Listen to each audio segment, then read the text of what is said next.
ਜੀ ਸਾਰੇ ਦੋਸਤਾਂ ਨੂੰ ਜੀ ਆਇਆਂ ਨੂੰ ਹਿਸਟਰੀ ਲੈਕਚਰ ਸੀਰੀਜ਼ ਦੇ ਵਿੱਚ। ਜਿਹੜੇ ਦੋਸਤ ਸਾਨੂੰ ਵੇਖ ਰਹੇ ਨੇ ਪਲੀਜ਼ ਉਹ ਇਹਨੂੰ ਸ਼ੇਅਰ ਕਰ ਦੇਣ ਤਾਂ ਕਿ ਬਾਕੀ ਦੋਸਤ ਵੀ ਜਿਹੜੇ ਨੇ ਉਹ ਆ ਜਾਣ ਤੇ ਅਸੀਂ ਫਿਰ ਆਪਣਾ ਪ੍ਰੋਗਰਾਮ ਸ਼ੁਰੂ ਕਰ ਸਕੀਏ। ਉਸ ਦੌਰਾਨ ਅਸੀਂ ਲਿੰਕ ਜਿਹੜੇ ਨੇ ਉਹ ਦੋਸਤਾਂ ਨੂੰ ਸੈਂਡ ਕਰਨੇ ਨੇ, ਉਹ ਮੈਂ ਕਰ ਲਵਾਂ ਤੇ ਤੁਸੀਂ ਜਲਦ ਤੋਂ ਜਲਦ ਇਹਨੂੰ ਸ਼ੇਅਰ ਕਰ ਦਿਓ ਤਾਂ ਕਿ ਸਭ ਲੋਕ ਆ ਜਾਣ ਔਰ ਅਸੀਂ ਆਪਣਾ ਪ੍ਰੋਗਰਾਮ ਜਿਹੜਾ ਹੈ ਉਹਨੂੰ ਸ਼ੁਰੂ ਕਰ ਸਕੀਏ।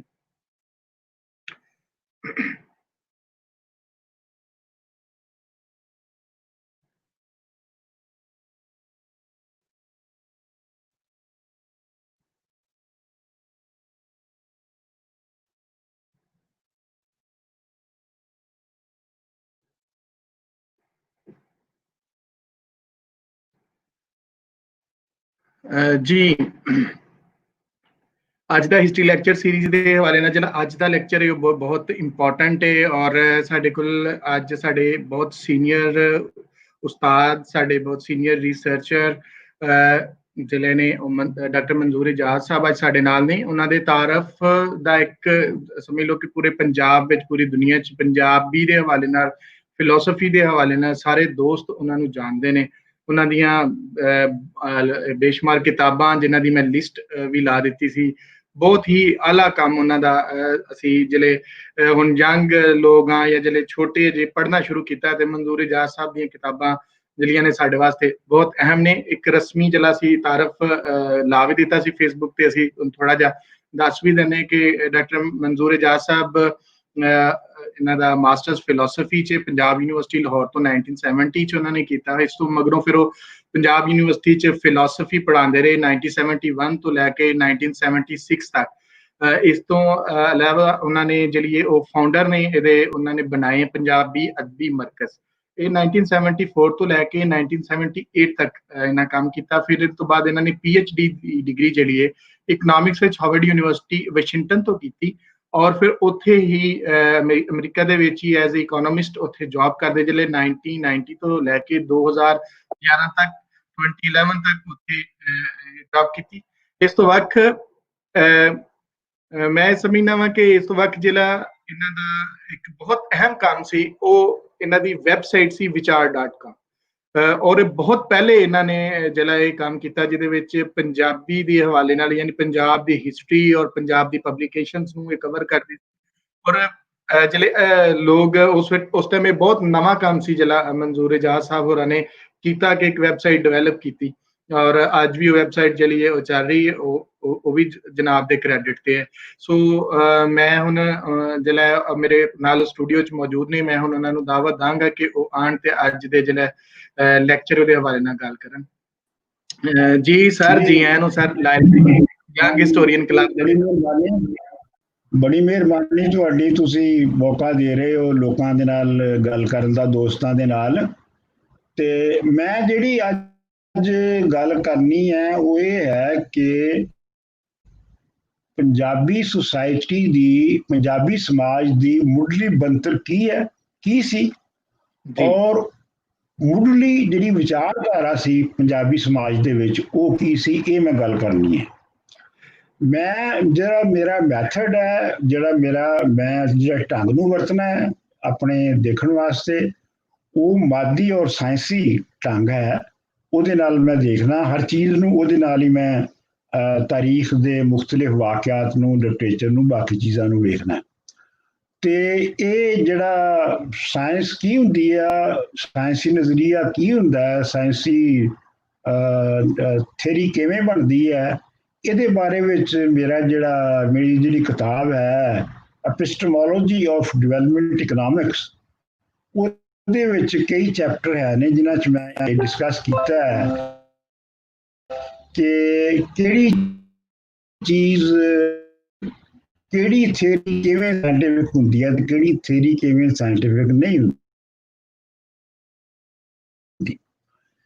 ਇਹ ਦੱਸਣਾ ਮਕਸਦ ਹੈ ਉਹ ਇਹ ਹੈ ਕਿ ਅਸੀਂ ਸਮਾਜ ਦੇ ਕਿਸੇ ਵੀ ਇੱਕ ਪੱਖ ਨੂੰ ਲੈ ਕੇ ਤੇ ਉਹਨੂੰ ਵੇਖੀਏ ਕਿ ਉਹ ਵੇਲੇ ਦੇ ਨਾਲ ਕਿਵੇਂ ਕਿਵੇਂ ਤਬਦੀਲ ਹੁੰਦਾ ਹੈ, ਉਹਦੇ 'ਚ ਕਿਉਂ ਤਬਦੀਲੀਆਂ ਆਉਂਦੀਆਂ ਨੇ, ਕਿਸ ਤਰ੍ਹਾਂ ਦੀਆਂ ਤਬਦੀਲੀਆਂ ਆਉਂਦੀਆਂ ਨੇ, ਉਹਨਾਂ ਦੇ ਬੇਸਿਕ ਡਾਇਨਾਮਿਕਸ ਕੀ ਹੁੰਦੇ ਨੇ।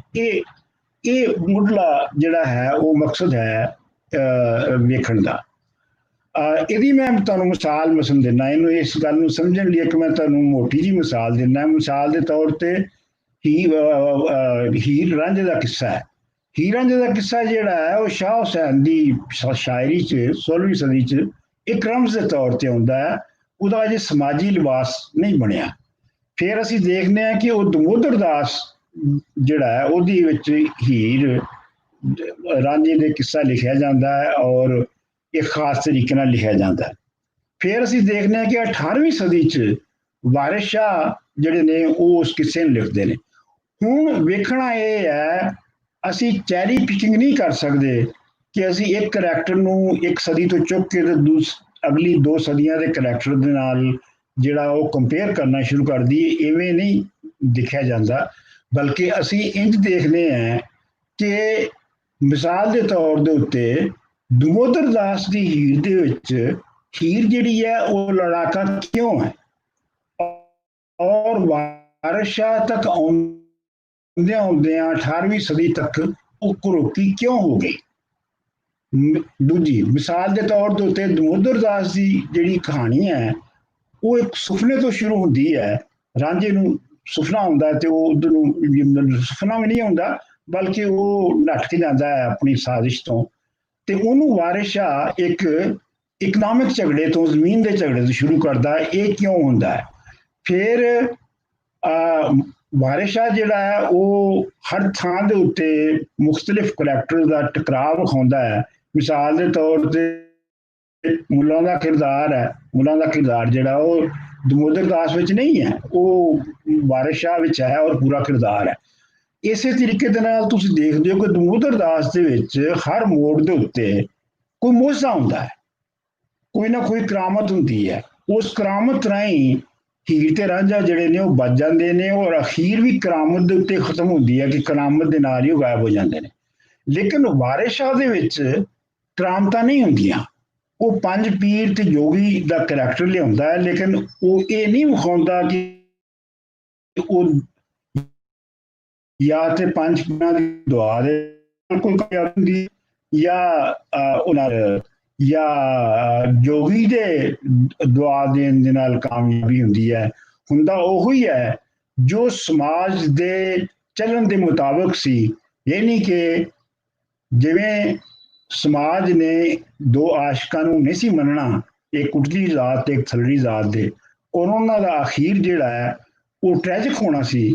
ਇਹ ਵਾਰਿਸ ਸ਼ਾਹ ਨੇ ਉਹਨੂੰ ਪਹਿਲੀ ਦਫਾ ਟ੍ਰੈਜਡੀ ਬਣਾਇਆ।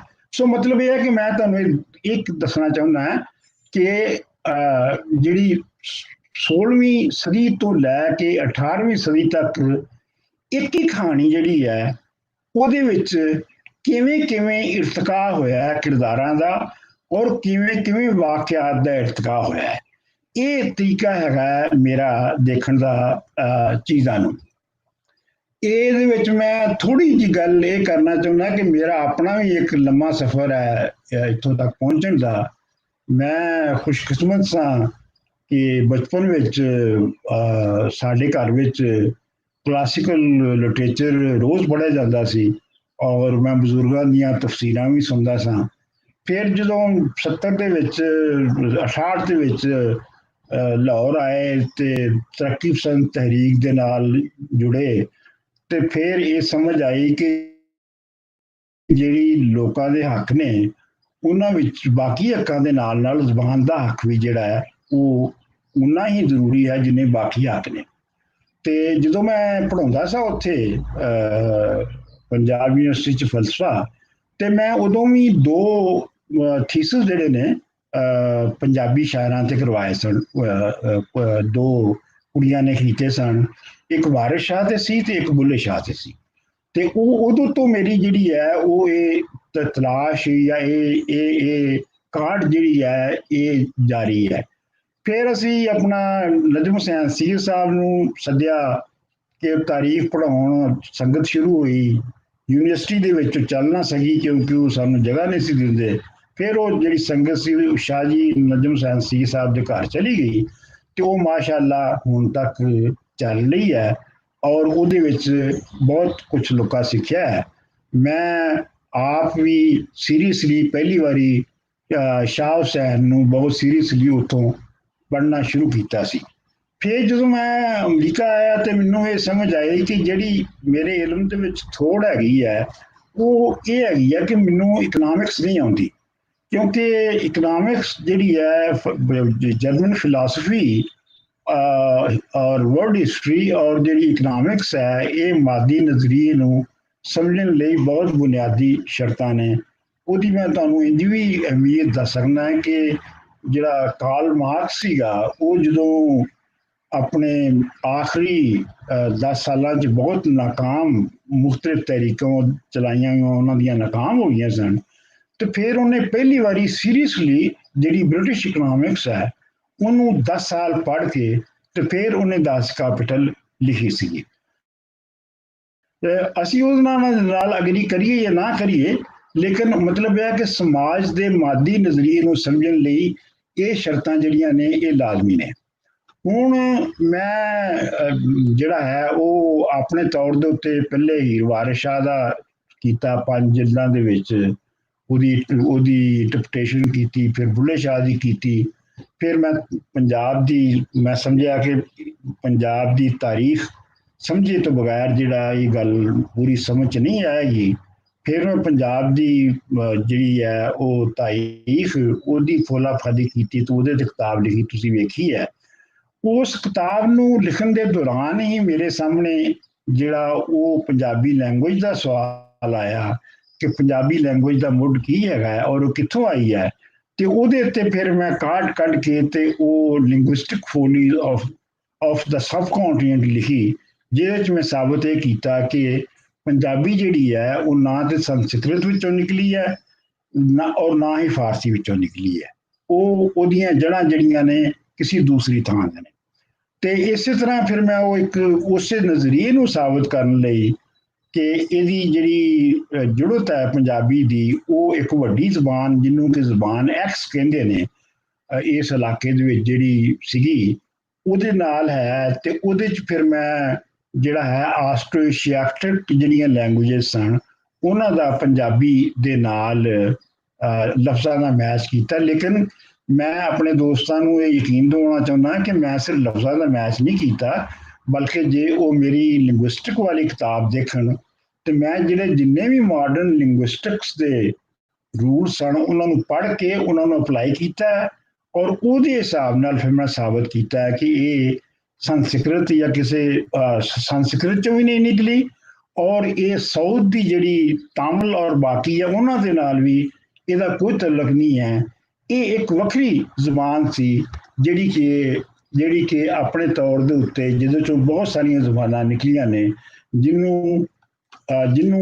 कुछ जिहड़े तारीखदान ने लिंग्विस्ट ने वो उन्होंने जबान एक्स भी कहते हैं, मैं उन्होंने मलोहा कहना है।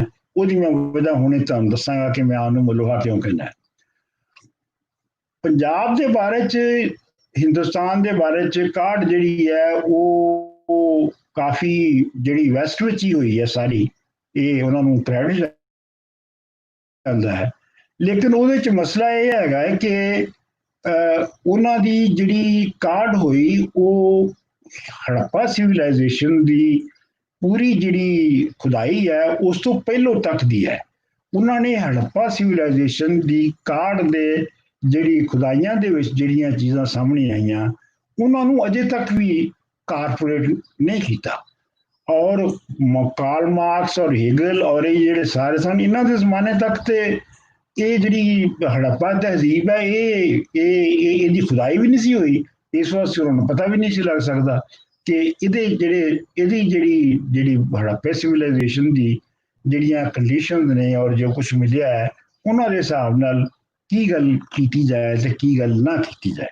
दूजे में ये समझना है कि हेगल और मार्क्स और दूजे जिहड़े वैस्टर्न जिहड़े स्कॉलर्स ने जिन्होंने असीं वैसे मानने हैं काफ़ी मानने हैं वो जिहड़े ने वो यूरोप की जिहड़ी 500 साल की हिस्टरी है कोई 14वीं सदी तो अगे की ਉਹਦੇ ਉੱਤੇ ਉਹਨੂੰ ਸਾਹਮਣੇ ਰੱਖ ਕੇ ਉਹ ਬਹੁਤੇ ਨਤੀਜੇ ਕੱਢਦੇ ਨੇ ਔਰ ਉਸ ਤੋਂ ਪਹਿਲੋਂ ਵਾਲੀ ਜਿਹੜੀ ਤਾਰੀਖ ਹੈ ਯੂਰਪ ਦੀ ਵੀ ਉਹਦੇ ਉੱਤੇ ਵੀ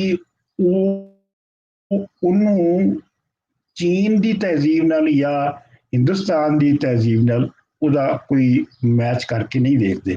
ਫਿਰ ਇਹ ਵੀ ਇੱਕ ਗੱਲ ਹੈਗੀ ਹੈ ਕਿ ਜਿਹੜੀਆਂ ਉਹਨਾਂ ਕੋਲ ਲਿਖਤਾਂ ਪਹੁੰਚੀਆਂ ਹਿੰਦੁਸਤਾਨ ਦੀਆਂ, ਉਹ ਬੇਸਿਕਲੀ ਵੇਦ ਸਨ, ਔਰ ਵੇਦਾਂ ਤੋਂ ਬਾਅਦ ਉਪਨਿਸ਼ਦ ਜਿਹੜੇ ਨੇ ਉਹ ਉਹਨਾਂ ਕੋਲ ਪਹੁੰਚੇ।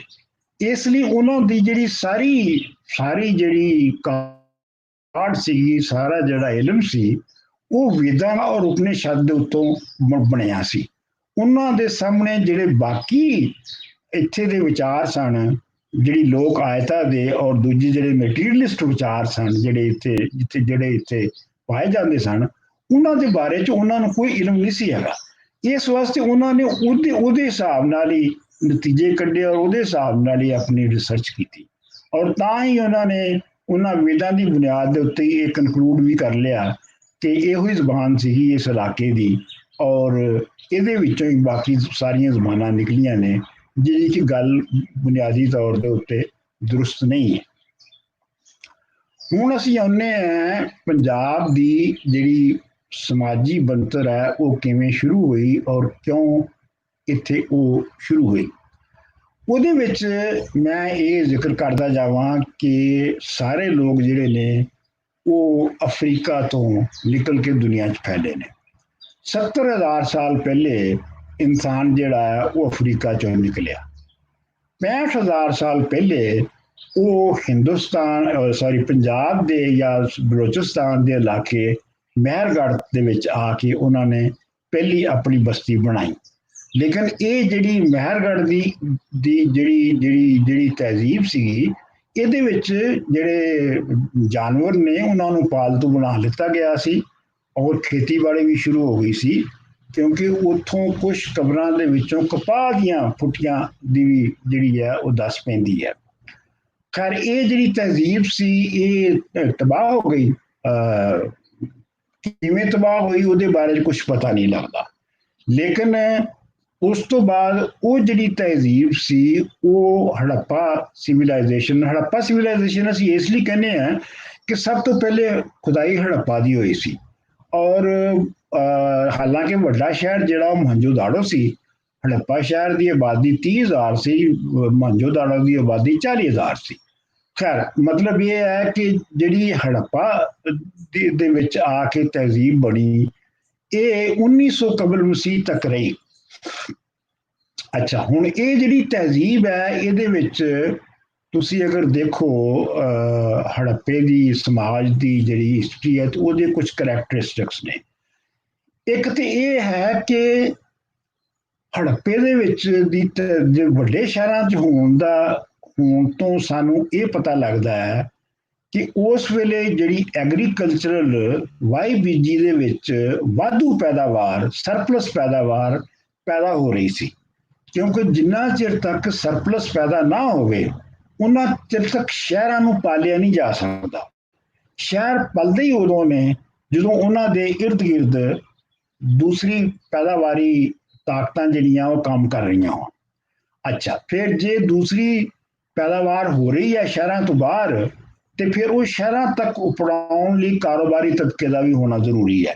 ਇਸ ਵਾਸਤੇ ਕਾਰੋਬਾਰੀ ਤਬਕਾ ਵੀ ਜਿਹੜਾ ਸੀ ਉਹ ਬਣ ਚੁੱਕਿਆ ਸੀ, ਔਰ ਇਹ ਅਥੈਂਟਿਕ ਔਰ ਸਬੂਤਾਂ ਦੇ ਨਾਲ ਜਿਹੜਾ ਹੈ ਸਾਹਮਣੇ ਆਇਆ ਹੈ ਕਿ ਜਿਹੜੀ ਹੜੱਪਾ ਸਿਵਿਲਾਈਜੇਸ਼ਨ ਸੀ, ਇਹਦੀ ਤਜਾਰਤ ਜਿਹੜੀ ਆ ਉਹ ਮੈਸੋਪੋਟੇਮੀਆ ਯਾਨੀ ਜਿਹੜੀ ਮਿਸਰ ਦੀ ਤਹਿਜ਼ੀਬ ਸੀ ਉਹਦੇ ਨਾਲ ਹੁੰਦੀ ਸੀ, ਔਰ ਉੱਥੇ ਇੱਥੋਂ ਤੇ ਨਹੀਂ ਪਤਾ ਲੱਗਾ, ਹੜੱਪੇ ਦੀ ਤੇ ਲਿਖਤ ਪੜ੍ਹੀ ਨਹੀਂ ਗਈ, ਲੇਕਿਨ ਜਿਹੜੀ ਮੈਸੋਪੋਟੇਮੀਆ ਦੇ ਵਿੱਚ ਜਿਹੜੀ ਪੜ੍ਹੀ ਗਈ ਹੈ ਉਹਦੇ ਵਿੱਚ ਇੱਥੋਂ ਦੇ ਲੋਕਾਂ ਨੂੰ ਮਲੂਹਾ ਕਿਹਾ ਗਿਆ ਹੈ। ਜ਼ਾਹਰ ਗੱਲ ਹੈ ਕਿ ਇਹ ਜਿਹੜੇ ਤਾਜਰ ਜਾਂਦੇ ਹੋਣਗੇ ਇਹੋ ਹੀ ਇਹਨਾਂ ਦੇ ਕੋਲੋਂ ਉਹਨਾਂ ਨੂੰ ਨਾ ਪਤਾ ਲੱਗਾ ਹੋਏਗਾ, ਇਸ ਲਈ ਅਸੀਂ ਇਹਨੂੰ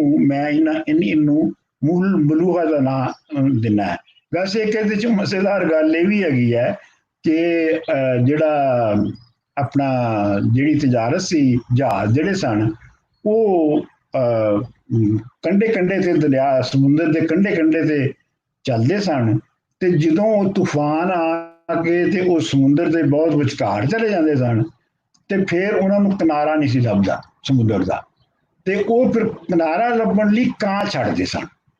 ਤੇ ਕਾਂ ਜਿਹੜਾ ਉਹ ਜਿਸ ਤਰਫ ਉੱਡ ਕੇ ਜਾਂਦਾ ਸੀ ਉਸ ਪਾਸੇ ਨੂੰ ਫਿਰ ਉਹ ਜਹਾਜ਼ੀ ਜਿਹੜੇ ਸਨ ਉਸ ਪਾਸੇ ਨੂੰ ਉੱਡਣਾ ਸ਼ੁਰੂ ਕਰ ਦਿੰਦੇ ਸਨ। ਇਹ ਜਿਹੜੀ ਕਾਂ ਦੀ ਪ੍ਰਾਹੁਣੇ ਆਉਣ ਦੀ ਜਿਹੜੀ ਰਮਜ਼ ਹੈ ਇਹ ਉਸਥੋਂ ਆਈ ਹੈ। ਇਹ ਇੱਕ ਬੜੀ ਦਿਲਚਸਪ ਗੱਲ ਹੈ। ਇਹਦਾ ਜ਼ਿਕਰ ਜਿਹੜਾ ਹੈ ਉਹ ਕੋਸਾਂਬੀ ਨੇ ਕਾਫੀ ਕੀਤਾ ਹੈ। ਵੈਸੇ ਅੱਜ ਦੀ ਗੱਲ ਦੇ ਵਿੱਚ ਜੇ ਮੈਂ ਹੋ ਸਕਦਾ ਹਵਾਲੇ ਜਿਹੜੇ ਨੇ ਉਹ ਸਾਰੇ ਨਹੀਂ ਦਿਆਂਗਾ, ਲੇਕਿਨ ਕੋਈ ਗੱਲ ਮੈਂ ਹਵਾਲੇ ਦੇ ਬਗੈਰ ਨਹੀਂ ਕਰ ਰਿਹਾ, ਔਰ ਤੁਸੀਂ ਅਗਰ ਉਹ ਹਵਾਲਾ ਦੇਖਣਾ ਹੋਵੇ ਤੇ ਉਹ ਤੁਸੀਂ ਮੇਰੀਆਂ ਕਿਤਾਬਾਂ ਦੇ ਵਿੱਚ ਉਹ ਹਵਾਲੇ ਦੇਖ ਸਕਦੇ ਹੋ। ਅੱਛਾ, ਹੁਣ ਜਿਹੜੀ ਪਾਪੂਲੇਸ਼ਨ ਆ ਕੇ ਆਬਾਦ ਹੋਈ, ਜਿਹਨੇ ਹੜੱਪਾ ਤਹਿਜ਼ੀਬ ਨੂੰ ਬਣਾਇਆ, ਉਹ ਤਹਿਜ਼ੀਬ ਜਿਹੜੀ ਹੈ ਉਹਦੀ ਮੈਂ ਮੁਖਤਲਿਫ ਉਹਦੀਆਂ ਖਸੀਅਤਾਂ ਤੇ ਪਹਿਲੇ ਕੁਝ ਦੱਸ ਚੁੱਕਿਆ। ਉਹਦੇ ਵਿੱਚ ਇੱਕ ਇਹ ਵੀ ਖਾਸ ਗੱਲ ਹੈ ਕਿ ਪੂਰੀ ਹੜੱਪਾ ਤਹਿਜ਼ੀਬ ਦੇ ਵਿੱਚੋਂ ਕੋਈ ਮੰਦਿਰ ਨਹੀਂ ਲੱਭਿਆ, ਜਿਹੜਾ ਕਿ ਮਿਸਰ ਔਰ ਮੈਸੋਪੋਟੇਮੀਆ ਦੀ ਜਿਹੜੀ ਸਿਵਲਾਈਜੇਸ਼ਨ ਨੇ ਉਹਨਾਂ ਵਿੱਚੋਂ ਵੱਡੇ ਵੱਡੇ ਮੰਦਿਰ ਲੱਭੇ ਨੇ। ਇਸੇ ਤਰ੍ਹਾਂ ਜਿਹੜੀ ਹੜੱਪਾ ਸਿਵਲਾਈਜੇਸ਼ਨ ਹੈ ਉਹਦੇ ਵਿੱਚ ਕੋਈ ਮਹੱਲ ਨਹੀਂ ਲੱਭਿਆ, ਜਿਹੜੇ ਕਿ ਮੈਸੋਪੋਟੇਮੀਆ ਔਰ ਮਿਸਰ ਦੇ ਵਿੱਚ ਬਹੁਤ ਵੱਡੇ ਵੱਡੇ ਮਹੱਲ ਜਿਹੜੇ ਨੇ ਉਹ ਲੱਭੇ ਨੇ। ਇਹ ਬੜੀ ਖਾਸ ਗੱਲਾਂ ਨੇ ਦੋ, ਜਿਨ੍ਹਾਂ ਨੂੰ ਧਿਆਨ ਵਿੱਚ ਰੱਖਣਾ ਚਾਹੀਦਾ ਹੈ ਕਿ ਇਹ ਇੱਕ ਵੱਖਰੀ ਤਰ੍ਹਾਂ ਦੀ ਤਹਿਜ਼ੀਬ ਸੀ, ਜਿਹਦੀ ਕਿ ਆਪਣੇ ਕੋਈ ਡਾਇਨਾਮਿਕਸ ਹੋਣਗੇ ਜਿਨ੍ਹਾਂ ਨੂੰ ਫਰੋਲਣ ਦੀ ਲੋੜ ਹੈ। ਲੇਕਿਨ ਇਹ ਹੈ ਕਿ ਇਹ ਜਿਹੜੀ ਹੜੱਪਾ ਤਹਿਜ਼ੀਬ ਹੈ ਇਹਦੇ ਵਿੱਚ ਜੋ ਜਿਸ ਤਰ੍ਹਾਂ ਹੋਇਆ ਉਹਦੇ ਵਿੱਚੋਂ ਸਭ ਤੋਂ ਜ਼ਿਆਦਾ ਜਿਹੜਾ ਸਾਡੇ ਜਿਹੜੇ ਲੋਕੀ ਨੇ ਉਹ ਇਸ ਗੱਲ ਦੇ ਉੱਤੇ ਬਹੁਤਾ ਜ਼ੋਰ ਪਾਉਂਦੇ ਨੇ ਕਿ ਜੀ ਉੱਥੇ ਸੀਵਰੇਜ ਸਿਸਟਮ ਬਹੁਤ ਹੋ ਗਿਆ ਸੀ, ਲੇਕਿਨ ਉੱਥੇ ਸਿਰਫ ਸੀਵਰੇਜ ਸਿਸਟਮ ਤੇ ਨਹੀਂ ਹੋਏਗਾ। ਜ਼ਾਹਰ ਗੱਲ ਹੈ ਕਿ ਜਿਹੜਾ ਸਮਾਜ ਇੰਨਾ ਅੱਗੇ ਜਾ ਚੁੱਕਿਆ ਸੀ, ਜਿਹੜਾ ਸਰਪਲਸ ਪੈਦਾ ਕਰ ਰਿਹਾ ਸੀ, ਜਿਹਦੇ ਵਿੱਚ ਕਾਰੋਬਾਰ ਜਿਹੜਾ ਹੈ ਉਹ ਇੱਕ ਜ਼ਿੰਦਗੀ ਦਾ ਹਿੱਸਾ ਬਣ ਚੁੱਕਿਆ ਸੀ, ਉਹਦੇ ਵਿੱਚ ਜ਼ਾਹਰ ਗੱਲ ਹੈ ਕਿ ਇੱਕ ਬਹੁਤ ਡਿਵੈਲਪਡ ਜ਼ਬਾਨ ਵੀ ਹੋਏਗੀ, ਕਿਉਂਕਿ ਜਿਹੜੀ ਜ਼ਬਾਨ ਦਾ ਨਜ਼ਰੀਆ ਜਿਹੜਾ ਹੈ ਉਹ ਇਹ ਹੈ ਕਿ ਜ਼ਬਾਨ ਜਿਹੜੀ ਹੈ ਉਹ ਜ਼ਰੂਰਤ ਦੇ ਮੁਤਾਬਕ ਬਣਦੀ ਹੈ। ਦੋ ਤਰ੍ਹਾਂ ਦੇ ਨਜ਼ਰੀਏ ਇਸ ਵਿੱਚ ਜਿਹੜੇ ਨੇ ਉਹ ਲਿੰਗੁਇਸਟ ਜਿਹੜੇ ਨੇ ਉਹ ਕਹਿੰਦੇ ਨੇ। ਇੱਕ ਤੇ ਚੌਮਸਕੀ ਦਾ ਨਜ਼ਰੀਆ ਹੈ ਕਿ ਜਿਹੜੀ ਇਨਸਾਨੀ ਲੈਂਗੁਏਜ ਹੈ ਇਹ ਰੈਂਡਮ ਮਿਊਟੇਸ਼ਨ ਦੇ ਨਾਲ ਹੋਈ ਹੈ, ਰੱਬ ਸਬੱਬਿਓਂ ਹੋ ਗਈ। ਲੇਕਿਨ ਮੈਂ ਮੰਨਣਾ ਹੈ ਕਿ ਇਹ ਜਿਵੇਂ ਲੋੜਾਂ ਵਧੀਆਂ ਇਨਸਾਨ ਦੀਆਂ ਉਵੇਂ ਉਹਦੀ ਜ਼ਬਾਨ ਜਿਹੜੀ ਹੈ ਉਹ ਵੀ ਵਧੀ, ਔਰ ਉਹਨੇ ਆਪਣੀ ਲੋੜਾਂ ਦੇ ਮੁਤਾਬਕ ਨਵੇਂ ਲਫ਼ਜ਼ ਜਿਹੜੇ ਨੇ ਉਹ ਜ਼ਬਾਨ ਵਿੱਚ ਸ਼ਾਮਲ ਕੀਤੇ। ਇਸ ਵਾਸਤੇ ਜਿਹੜੀ ਹੜੱਪੇ ਦੀ ਤਹਿਜ਼ੀਬ ਦੀ ਜਿਹੜੀ ਜਿਸ ਸਟੇਜ ਤੇ ਪਹੁੰਚ ਚੁੱਕੀ ਸੀ, ਉਸ ਸਟੇਜ ਦੇ ਉੱਤੇ ਇੱਕ ਮੁਕੰਮਲ ਔਰ ਕੰਪਲੈਕਸ ਔਰ ਡੂੰਘੀ ਜ਼ਬਾਨ ਦਾ ਹੋਣਾ ਵੀ ਲਾਜ਼ਮੀ ਸੀ।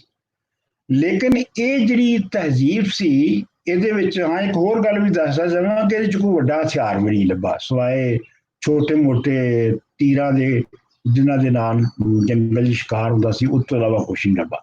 ਖੈਰ, ਲੇਕਿਨ ਇਹ ਹੈ ਕਿ ਇਹ ਤਹਿਜ਼ੀਬ ਜਿਹੜੀ ਹੈ ਇਹ 1900 ਕਬਲ ਮਸੀਹ ਦੇ ਵਿੱਚ ਢਲ ਗਈ। ਉਹਦੇ ਉੱਤੇ ਦੋ ਤਰ੍ਹਾਂ ਦੇ ਨਜ਼ਰੀਏ ਨੇ। ਇੱਕ ਨਜ਼ਰੀਆ ਤੇ ਇਹ ਹੈ ਕਿ ਉਹਨੂੰ ਆ ਕੇ ਆਰੀਆਵਾਂ ਨੇ ਤਬਾਹ ਕਰ ਦਿੱਤਾ, ਔਰ ਉਹ ਬੇਸਿਕਲੀ ਆਰੀਆਵਾਂ ਦੇ ਹੱਥੋਂ ਤਬਾਹ ਹੋਈ ਹੈ। ਲੇਕਿਨ ਇਹ ਹੈ ਕਿ ਜਿਹੜੀ ਰੀਸੈਂਟ ਜਿਹੜੀ ਰਿਸਰਚ ਆਈ ਹੈ ਸਾਹਮਣੇ ਆਰਕੀਓਲੋਜਿਸਟਾਂ ਦੀ ਔਰ ਮਹਿਕਮਾ ਮੌਸਮੀਆਤ ਦੇ ਜਿਹੜੇ ਮਾਹਿਰੀਨ ਨੇ, ਉਹਨਾਂ ਦੀ ਜਿਹੜੀ ਰਿਸਰਚ ਸਾਹਮਣੇ ਆਈ ਹੈ ਉਹ ਇਹ ਦੱਸਦੀ ਹੈ ਕਿ ਹੜੱਪਾ ਤਹਿਜ਼ੀਬ ਔਰ ਮੈਸੋਪੋਟੇਮੀਆ ਤਹਿਜ਼ੀਬ ਦੋਵੇਂ ਜਿਹੜੀਆਂ ਨੇ ਇਹ ਇੱਕ ਬਹੁਤ ਵੱਡੇ ਕਾਲ ਪਿਆ ਸੀ, ਇੱਕ ਬਹੁਤ ਵੱਡਾ ਡਰਾਊਟ ਆਇਆ ਸੀ 10,000 ਸਾਲ ਦਾ, ਜਿਹਦੀ ਵਜ੍ਹਾ ਤੋਂ ਇਹ ਤਹਿਜ਼ੀਬਾਂ ਤਬਾਹ ਹੋਈਆਂ। ਤੇ ਜੋ ਕੁਝ ਇਹ ਹੋ ਸਕਦਾ ਹੈ ਇਹਦਾ ਇਮਕਾਨ ਆਪਣੀ ਜਗ੍ਹਾ ਤੇ ਮੌਜੂਦ ਹੈ ਕਿ ਉਹਨਾਂ ਦੇ ਵਿੱਚ ਵੀ ਕਾਫੀ ਕੁਝ ਬਚਿਆ ਰਹਿ ਗਿਆ ਹੋਏਗਾ ਕਾਲ ਦੇ ਵਿੱਚ, ਜਿਹਨੂੰ ਆ ਕੇ ਤੇ ਫਿਰ ਆਰੀਆਵਾਂ ਨੇ ਜਿਹੜਾ ਉਹ ਫਤਹ ਕੀਤਾ ਹੋਏਗਾ ਤੇ ਤਬਾਹ ਕੀਤਾ ਹੋਏਗਾ। ਲੇਕਿਨ ਇਹ ਹੈ ਕਿ ਇਹ ਤੇ ਹੁਣ ਕੋਈ ਬਹਿਸ ਨਹੀਂ ਹੈਗੀ, ਬਹਿਸ ਨਹੀਂ ਰਹਿ ਗਈ ਕਿ ਜਿਹੜੇ ਆਰੀਆ ਨੇ ਉਹ ਬਾਹਰੋਂ ਆਏ ਸੀ ਕਿ ਨਹੀਂ ਆਏ। ਜਿਹੜੇ ਜੈਨੇਟਿਕਸ ਦੀ ਜਿਹੜੀ ਸਾਇੰਸ ਹੈ ਉਹਦੇ ਵਿੱਚ ਹੁਣ ਇਹ ਡੈਫੀਨੇਟਲੀ ਔਰ 100% ਤਰੀਕੇ ਦੇ ਨਾਲ ਇਹ ਸਾਬਤ ਹੋ ਚੁੱਕਿਆ ਹੈ ਕਿ 1300 ਤਕਰੀਬਨ 1300 ਕਬਲ ਮਸੀਹ ਦੇ ਵਿੱਚ ਸੈਂਟਰਲ ਏਸ਼ੀਆ ਤੋਂ ਇੱਕ ਬਹੁਤ ਵੱਡਾ ਗਰੋਹ ਜਿਹੜਾ ਹੈ ਉਹ ਪੰਜਾਬ ਵਿੱਚ ਆਇਆ ਔਰ ਉਹ ਆ ਕੇ ਪੰਜਾਬ ਵਿੱਚ ਆਬਾਦ ਹੋਇਆ। ਇੱਥੇ ਮੈਂ ਇਹ ਵੀ ਗੱਲ ਕਰਦਾ ਜਾਵਾਂ ਕਿ ਆਖਰ ਪੰਜਾਬ ਔਰ ਸਿੰਧ ਦੇ ਵਿੱਚ ਹੀ ਇਹ ਜਿਹੜੀ ਤਹਿਜ਼ੀਬ ਹੈ ਇਹ ਕਿਉਂ ਬਣੀ ਔਰ ਇਹ ਸ਼ੁਰੂ ਹੋਈ ਔਰ ਉਹ ਕਿਉਂ ਗੰਗਾ ਜਮਨਾ 'ਚ ਕਿਉਂ ਨਹੀਂ ਹੋਈ। ਉਹਦੀ ਇੱਕ ਵਜ੍ਹਾ ਇਹ ਸੀ ਕਿ ਲੋਹੇ ਦੀ ਇਜਾਦ ਤੋਂ ਪਹਿਲੇ ਜਿਹੜੀ ਵੱਡੇ ਜੰਗਲ ਸਨ ਉਹਨਾਂ ਨੂੰ ਸਾਫ਼ ਨਹੀਂ ਸੀ ਕੀਤਾ ਜਾ ਸਕਦਾ ਤੇ ਉਹਨਾਂ ਦੀ ਜ਼ਮੀਨ ਸਖਤ ਸੀ ਤੇ ਉਹਦੇ ਵਿੱਚ ਹਲ ਵੀ ਨਹੀਂ ਸੀ ਵਗ ਸਕਦਾ। ਲੇਕਿਨ ਇਹ ਜਿਹੜੀ ਹੜੱਪਾ ਸਿਵਲਾਈਜੇਸ਼ਨ ਜਿਸ ਇਲਾਕੇ 'ਚ ਬਣੀ ਉਹਦੇ ਵਿੱਚ ਜ਼ਮੀਨ ਪੋਲੀ ਸੀ ਔਰ ਜੰਗਲ ਜਿਹੜੇ ਸਨ ਉਹ ਸੰਘਣੇ ਨਹੀਂ ਸਨ, ਉਹ ਝਾੜੀਆਂ ਵਾਲੇ ਜੰਗਲ ਸਨ ਜਿਨ੍ਹਾਂ ਨੂੰ ਲੱਕੜੀ ਨਾਲ ਜਾਂ ਪੱਥਰ ਦੇ ਹਥਿਆਰਾਂ ਨਾਲ ਸਾਫ਼ ਕੀਤਾ ਜਾ ਸਕਦਾ ਹੈ। ਇਸ ਲਈ ਇਹ ਤਹਿਜ਼ੀਬ ਪਹਿਲੇ ਇੱਥੇ ਬਣੀ। ਲੇਕਿਨ ਜਦੋਂ ਲੋਹਾ ਆ ਗਿਆ ਤੇ ਫਿਰ ਗੰਗਾ ਜਮਨਾ ਦੇ ਵਿੱਚ ਵੀ ਜਿਹੜੀ ਹੈ ਇਹ ਤਹਿਜ਼ੀਬ ਇਹ ਜਿਹੜੀ ਹੈ ਅੱਗੇ ਵਧੀ ਔਰ ਬਲਕਿ ਉਹਦੇ ਤੇ ਮੈਂ ਥੋੜੀ ਜਿਹੀ ਗੱਲ ਬਾਅਦ ਚ ਕਰਾਂਗਾ। ਇੱਥੇ ਮੈਂ ਇਹ ਦੱਸਣਾ ਚਾਹੁੰਦਾ ਹਾਂ ਕਿ ਜਿਹੜੇ ਆਰੀਆ ਆਏ ਜਿਨ੍ਹਾਂ ਦੇ ਸਬੂਤ ਕਿ ਜੈਨੇਟਿਕਸ ਤੋਂ ਮਿਲ ਚੁੱਕੇ ਨੇ ਉਹ ਮਰਦ ਸਨ, ਸਾਰੇ ਉਹ ਮਰਦ ਸਨ, ਉਹਨਾਂ ਦੇ ਨਾਲ ਔਰਤਾਂ ਨਹੀਂ ਸਨ ਔਰ ਉਹ ਜਦੋਂ ਆਏ ਉਦੋਂ ਉਹ ਕਬੀਲਾਦਾਰੀ ਸਾਂਝੀ ਕਬੀਲਾਦਾਰੀ ਸਿਸਟਮ ਦੇ ਵਿੱਚ ਅਜੇ ਰਹਿੰਦੇ ਸਨ ਔਰ ਲੇਕਿਨ ਉਹਨਾਂ ਦੇ ਵਿੱਚ ਜਿਹੜਾ ਮਜ਼ਹਬ ਹੈ ਜਿਹੜੀ ਰਿਗਵੇਦ ਹੈ ਉਹ ਉਸੇ ਜ਼ਮਾਨੇ ਵਿੱਚ ਲਿਖੀ ਗਈ ਔਰ ਉਹਦੇ ਵਿੱਚ ਜਿਹੜੇ ਖੁਦਾ ਨੇ ਦੇਵਤਾ ਨੇ 4-5 ਅਗਨੀ ਇੰਦਰ ਔਰ ਇਹਨਾਂ ਦਾ ਕਾਫੀ ਜ਼ਿਕਰ ਹੈ, ਇਹਨਾਂ ਨੂੰ ਉਹ ਪੂਜਦੇ ਸਨ। ਅੱਛਾ, ਹੁਣ ਮਸਲਾ ਇਹਦੇ 'ਚ ਇਹ ਹੈਗਾ ਕਿ ਇਹ ਵੀ ਜਿਹੜੀ ਹੈ ਜੈਨੇਟਿਕਸ ਦੇ ਨਾਲ ਇਹ ਸਾਬਤ ਹੋ ਚੁੱਕਿਆ ਹੈ ਕਿ ਜਿਹੜੀ ਹਿੰਦੁਸਤਾਨ ਦੀਆਂ ਔਰਤਾਂ ਨੇ ਉਹਨਾਂ ਦੇ ਵਿੱਚੋਂ 90% ਦੇ ਜਿਹੜੇ ਜੀਨਸ ਨੇ ਉਹ ਨੇ ਜਿਹੜੇ ਅਫਰੀਕਾ ਤੋਂ ਆਉਣ ਵਾਲਿਆਂ ਦੇ ਸਨ, ਜਿਹੜੇ 65,000 ਸਾਲ ਪਹਿਲੇ ਆਏ ਸਨ, ਉਹ ਜੀਨਸ ਨੇ 90% ਔਰਤਾਂ ਦੇ। ਲੇਕਿਨ ਮਰਦਾਂ ਦੇ ਵਿੱਚ ਸਿਰਫ 40% ਦੇ ਉਹ ਜੀਨ ਨੇ ਜਿਹੜੇ ਕਿ ਅਫਰੀਕਾ ਤੋਂ ਆਏ ਹੋਏ ਲੋਕਾਂ ਦੇ ਸਨ। ਬਾਕੀ ਜੀਨ ਜਿਹੜੇ 60% ਮਰਦਾਂ ਦੇ ਨੇ ਇਹ ਬਹੁਤ ਖਿਲਰੇ ਹੋਏ ਔਰ ਮੁਖਤਲਿਫ ਇਲਾਕਿਆਂ ਤੋਂ ਬਣੇ ਨੇ। ਇਹ ਜਿਹੜੀ ਹੈ ਇਹਨੂੰ ਦੇਖਣ ਵਾਸਤੇ ਜਿਹੜੀ ਜੈਨੇਟਿਕਸ ਦੀ ਸਾਇੰਸ ਹੈ ਉਹ ਇੰਜ ਵੇਖਦੀ ਹੈ ਕਿ ਮਾਂ ਤੋਂ ਧੀ ਵੱਲ ਜਾਂਦਾ ਹੈ ਜੀਨ ਔਰ ਪਿਓ ਤੋਂ ਪੁੱਤਰ ਵੱਲ ਜਾਂਦਾ ਹੈ ਤੇ ਉਹਨਾਂ ਦੇ ਆਪਣੇ ਆਪਣੇ ਨਾਂ ਹੈਗੇ ਨੇ। ਉਹ ਜਿਹੜੀ ਤਹਿਕੀਕ ਹੈ ਉਹ ਤੁਸੀਂ ਅਗਰ ਮੇਰੀ ਕਿਤਾਬਾਂ ਦੇਖੋਗੇ ਤਾਂ ਉਹਨਾਂ ਦੇ ਵਿੱਚ ਮੈਂ ਕਾਫੀ ਉਹਨਾਂ ਦਾ ਹਵਾਲੇ ਵੀ ਔਰ ਜ਼ਿਕਰ ਵੀ ਔਰ ਉਹ ਮੈਂ ਕੀਤਾ ਹੈ। ਅੱਛਾ, ਹੁਣ ਮਸਲਾ ਇਹ ਆ ਗਿਆ ਕਿ ਜੇ ਹਾਂ ਇਹ ਪਹਿਲੇ ਗੱਲ ਇਹ ਕਰ ਲਿੱਤੀ ਜਾਵੇ ਕਿ ਜਿਹੜੇ ਆਰੀਆ ਆਏ ਉਹਨਾਂ ਨੇ ਉਹ ਕਿਉਂ ਇਸ ਕਾਬਲ ਹੋਏ ਕਿ ਉਹਨਾਂ ਨੇ ਕਬਜ਼ਾ ਕਰ ਲਿਆ ਆ ਕੇ ਐਡੀ ਵੱਡੀ ਸੁਸਾਇਟੀ ਦੇ ਉੱਤੇ, ਐਡੇ ਵੱਡੇ ਸਮਾਜ ਦੇ ਉੱਤੇ ਜਿਹੜਾ ਕਿ ਆਪ ਜ਼ਰੀ ਪੈਦਾਵਾਰ ਦੇ ਲੈਵਲ ਤੇ ਪਹੁੰਚ ਚੁੱਕਿਆ ਸੀ।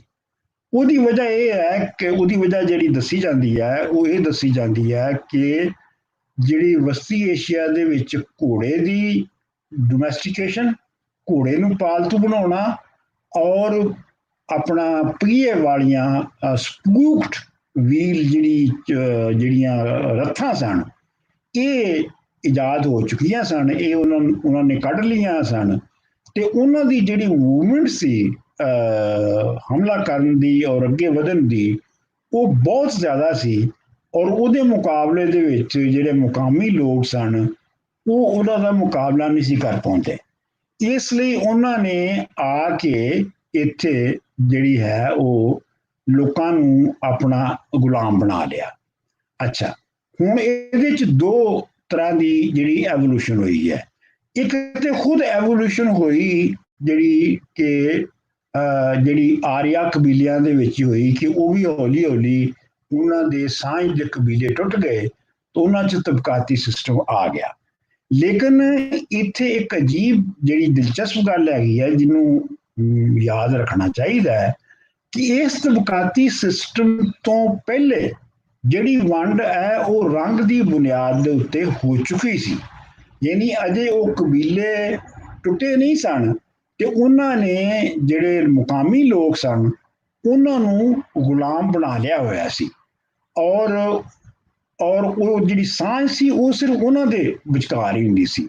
ਜਿਹੜੀ ਉਹਨਾਂ ਦੀ ਸੁਭਾਅ ਹੁੰਦੀ ਸੀ ਜਿਹਦੇ ਵਿੱਚ ਫੈਸਲੇ ਸਾਂਝੇ ਹੁੰਦੇ ਸਨ ਉਹਦੇ ਵਿੱਚ ਉਹ ਆਪਣਾ ਜਿਹੜੇ ਮੁਕਾਮੀ ਲੋਕ ਸਨ ਜਿਹੜੇ ਕਿ ਗੁਲਾਮ ਹੋ ਗਏ ਸਨ ਇਹਨਾਂ ਨੂੰ ਸ਼ਾਮਲ ਨਹੀਂ ਸੀ ਕਰਦੇ।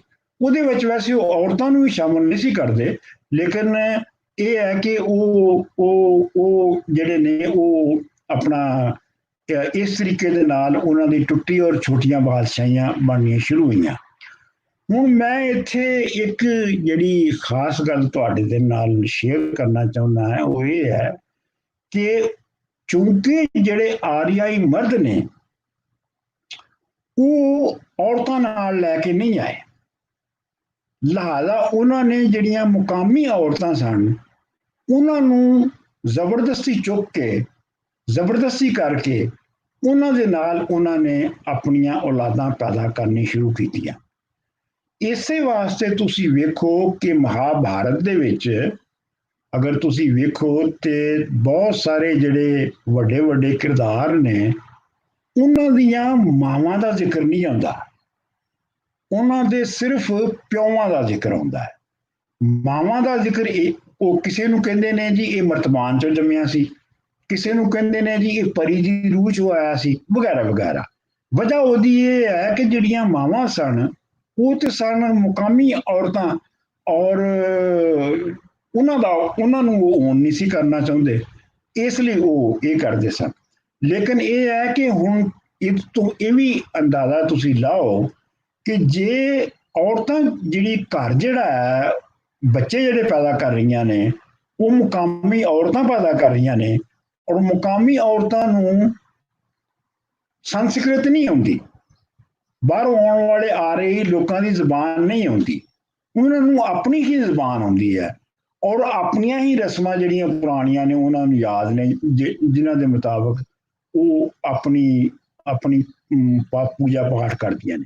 ਦੂਜੀ ਗੱਲ ਇਹ ਹੈਗੀ ਹੈ ਕਿ ਇਹ ਵੀ ਤੁਸੀਂ ਯਾਦ ਰੱਖੋ ਕਿ ਜਿਹੜੀ ਆਰੀਆਵਾਂ ਦੀ ਜਿਹੜੀ ਬ੍ਰਹਮਣਵਾਦੀ ਜਿਹੜੀ ਇਰਤਕਾ ਹੋ ਰਿਹਾ ਸੀ ਉਹਦੇ ਵਿੱਚ ਖਾਸ ਤੌਰ ਤੇ ਕਿਹਾ ਗਿਆ ਆਰੀਆਵਾਂ ਮਰਦਾਂ ਨੂੰ ਕਿ ਤੁਸੀਂ ਆਪਣੀਆਂ ਬੀਵੀਆਂ ਦੇ ਨਾਲ ਸੰਸਕ੍ਰਿਤ ਨਾ ਬੋਲਿਆ ਕਰੋ। ਇਸ ਦੇ ਨਾਲ ਸੰਸਕ੍ਰਿਤ ਜਿਹੜੀ ਹੈ ਉਹ ਪਲੀਤ ਹੋ ਜਾਂਦੀ ਹੈ ਔਰ ਉਹ ਖਰਾਬ ਹੋ ਜਾਂਦੀ ਹੈ। ਸੋ ਮਤਲਬ ਇਹ ਹੈ ਕਿ ਬੀਵੀਆਂ ਨਾਲ ਵੀ ਨਹੀਂ ਬੋਲਣੀ ਤੇ ਫਿਰ ਬਾਅਦ ਦੇ ਵਿੱਚ ਤੁਹਾਨੂੰ ਪਤਾ ਹੈ ਕਿ ਜਿਹੜੇ ਛੋਟੀ ਜ਼ਾਤ ਦੇ ਲੋਕ ਸਨ ਉਹਨਾਂ ਲਈ ਜਿਹੜੇ ਵੇਦ ਨੇ ਔਰ ਬਾਕੀਆਂ ਨੂੰ ਦੇਖਣਾ ਵੀ ਗੁਨਾਹ ਸੀ ਔਰ ਉਹ ਦੇਖ ਲੈਣ ਤੋਂ ਉਹਨਾਂ ਨੂੰ ਮਾਰ ਦਿੱਤਾ ਜਾਂਦਾ ਸੀ। ਇੱਥੋਂ ਮੈਂ ਇਹ ਗੱਲ ਕੱਢਣਾ ਚਾਹੁੰਦਾ ਹੈ ਕਿ ਜਿਹੜੀ ਸੰਸਕ੍ਰਿਤ ਹੈ, ਸੰਸਕ੍ਰਿਤ ਜਿਹੜੀ ਕਿ ਆਰੀਆਵਾਂ ਨੇ ਲੈ ਕੇ ਆਈ ਉਹ ਮੁਕਾਮੀ ਸਤ੍ਹਾ ਦੀ ਲੋਕਾਂ ਦੀ ਜ਼ੁਬਾਨ ਕਦੀ ਨਹੀਂ ਬਣੀ। ਉਹ ਸਿਰਫ ਇੱਕ ਮਖਸੂਸ ਮਜ਼ਹਬੀ ਤਬਕੇ ਦੀ ਜ਼ੁਬਾਨ ਰਹੀ ਔਰ ਉਹਦੇ ਵਿੱਚ ਹੀ ਉਹ ਬੋਲੀ ਜਾਂਦੀ ਰਹੀ ਔਰ ਉਹਦੇ ਵਿੱਚ ਹੀ ਉਹਦੀ ਲਿਖਾਈ ਹੁੰਦੀ ਰਹੀ ਔਰ ਉਹ ਤਬਕਾ ਜਿਹੜਾ ਹੈ ਉਹ ਛੋਟਾ ਸੀ ਔਰ ਉਹ ਅਲੱਗਾ ਰਿਹਾ।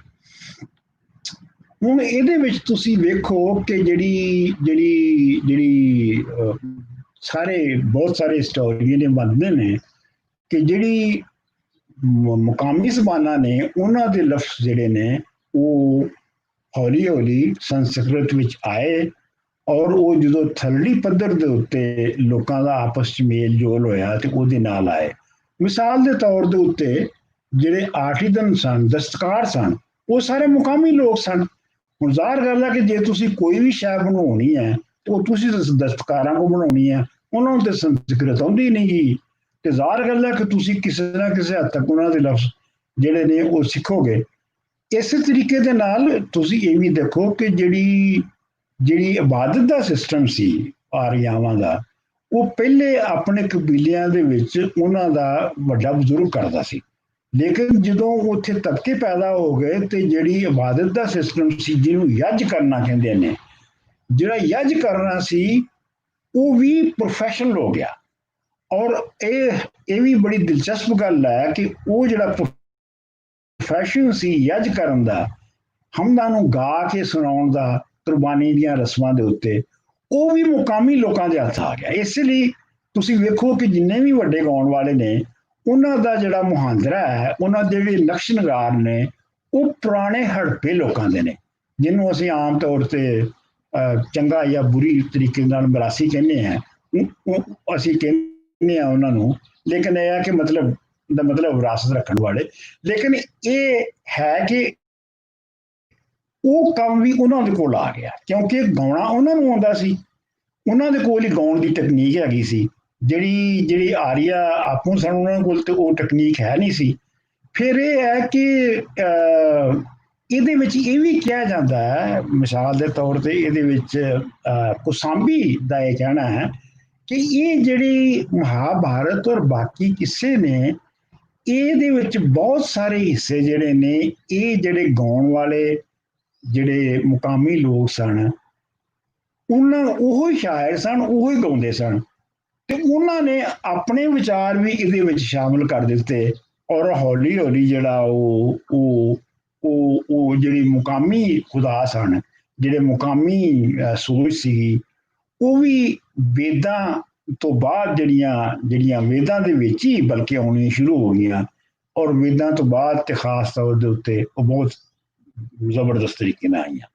ਸੋ ਮੈਂ ਇਹਦੇ ਤੋਂ ਇਹ ਨਤੀਜਾ ਕੱਢਣਾ ਹੈ, ਇਹ ਤੋਂ ਜਿਹੜਾ ਮੈਂ ਨਤੀਜਾ ਕੱਢਣਾ ਹੈ ਉਹ ਇਹ ਹੈ ਕਿ ਜਿਹੜੀ ਸੰਸਕ੍ਰਿਤ ਹੈ, ਉਹਨੇ ਲਫ਼ਜ਼ ਜਿਹੜੇ ਨੇ ਉਹ ਮੁਕਾਮੀ ਜ਼ਬਾਨ ਤੋਂ ਲਏ, ਔਰ ਜਿੱਥੇ ਜਿੱਥੇ ਵੀ ਸੰਸਕ੍ਰਿਤ ਗਈ, ਉੱਥੋਂ ਦੇ ਉਹਨੇ ਲਫ਼ਜ਼ ਆਪਣੇ ਆਪ ਵਿੱਚ ਲਏ। ਉਹ ਖੁਦ ਸੋਰਸ ਨਹੀਂ ਹੈ ਜ਼ਬਾਨਾਂ ਦਾ, ਖੁਦ ਸੋਰਸ ਉਹ ਜ਼ਬਾਨਾਂ ਆਪ ਨੇ। ਮਿਸਾਲ ਦੇ ਤੌਰ ਤੇ ਪੰਜਾਬੀ ਆਪ ਜਿਹੜੀ ਕਿ ਪਹਿਲੇ ਮਲੋਹਾ ਜ਼ਬਾਨ ਹੋਏਗੀ, ਇਹ ਇੱਕ ਮੁਕੰਮਲ ਜ਼ਬਾਨ ਹੈ। ਇਹਦੇ ਵਿੱਚੋਂ ਲਫ਼ਜ਼ ਜਿਹੜੇ ਨੇ ਉਹ ਸੰਸਕ੍ਰਿਤ ਵਿੱਚ ਗਏ ਨੇ, ਔਰ ਜ਼ਾਹਰ ਗੱਲ ਹੈ ਕਿ ਜਦੋਂ ਸੰਸਕ੍ਰਿਤ ਨੇ ਬਹੁਤ ਸਾਰੇ ਇਲਾਕਿਆਂ ਦੇ ਬਹੁਤ ਸਾਰੇ ਲਫ਼ਜ਼ ਲੈ ਲਏ, ਤੇ ਹੁਣ ਮਸਲਾ ਇਹ ਪੈਦਾ ਹੋ ਗਿਆ ਕਿ ਜਦੋਂ ਕਿਸੇ ਨੇ ਕੋਈ ਲਫ਼ਜ਼ ਲੱਭਣਾ ਹੁੰਦਾ ਤੇ ਉਹ ਸੰਸਕ੍ਰਿਤ ਦੀ ਡਿਕਸ਼ਨਰੀ ਲੱਭਦਾ ਹੈ, ਉਹ ਆਪਣੀ ਸੋਰਸਿਸ ਜਿਹੜੇ ਨੇ, ਮੁਕਾਮੀ ਜਿਹੜੀ ਇੰਡੀਜਨਸ ਸੋਰਸਿਸ ਨੇ, ਉਹਨਾਂ ਵੱਲ ਨਹੀਂ ਜਾਂਦਾ।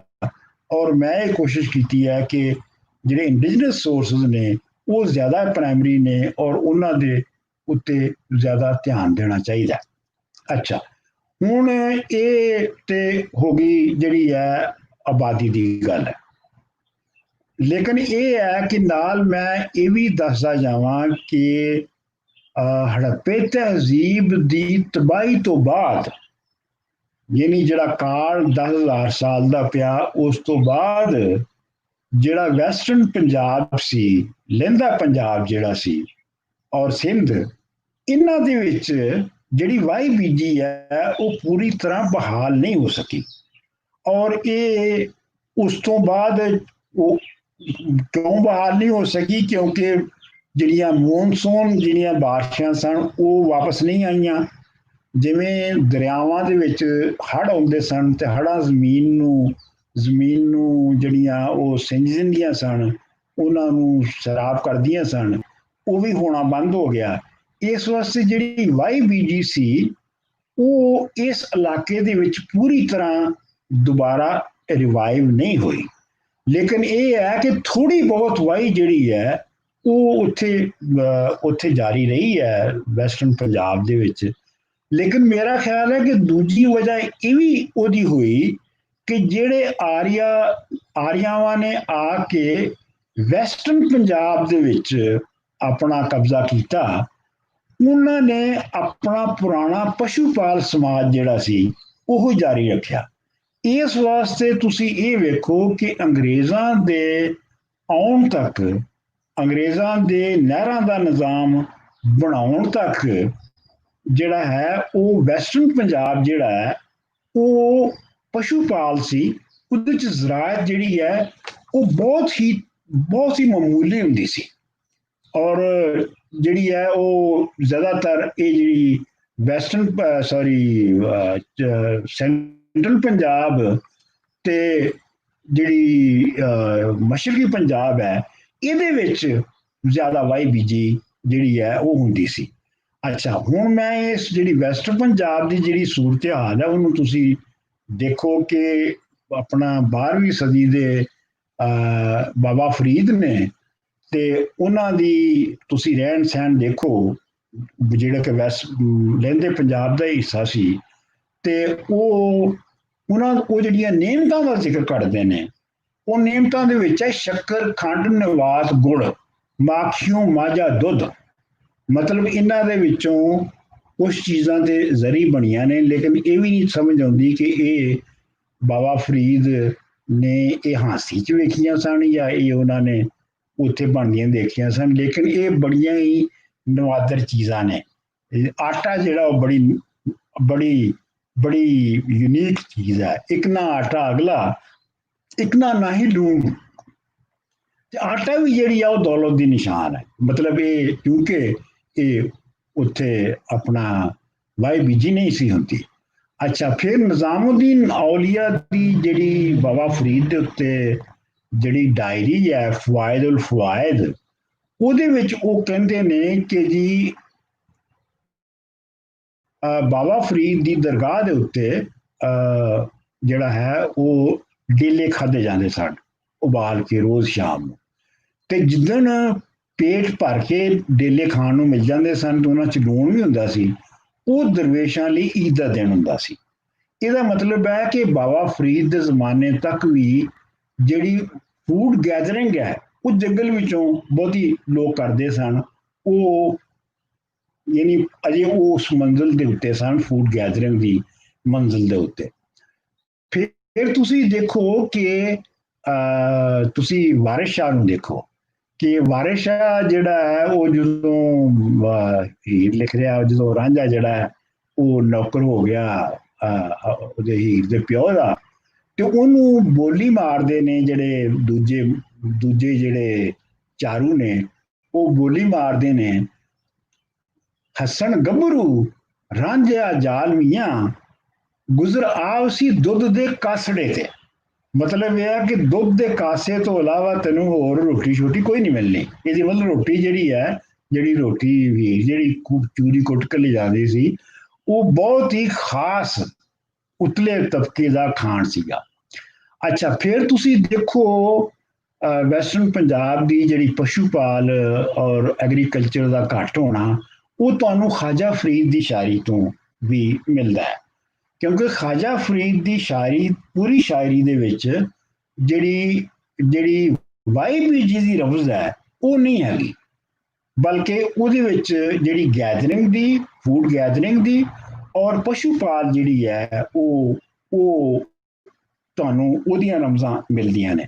ਮਤਲਬ ਜਿਹੜੀ ਉਹਨਾਂ ਦੀ ਬੜੀ ਮਸ਼ਹੂਰ ਕਾਫੀ ਹੈ ਕਿ ਆ ਚਨੂੰ ਰਲ ਯਾਰ ਪੀਲੂ ਪੱਕੀਆਂ ਨਹੀਂ ਵੇ, ਤੇ ਉਹਦੇ ਵਿੱਚ ਕਈ ਦੇਵਣ ਅੰਨ ਨਾਲ ਬਰਾਬਰ, ਯਾਨੀ ਉਹ ਔਰਤਾਂ ਜਿਹੜੀਆਂ ਨੇ ਉਹ ਇਕੱਠੀਆਂ ਕਰਕੇ ਪੀਲੂ ਜਿਹੜੀਆਂ ਉਹ ਲਿਆ ਰਹੀਆਂ ਨੇ ਤੇ ਉਹ ਅੰਨ ਜਿਹੜਾ ਖਰੀਦ ਰਹੀਆਂ ਨੇ।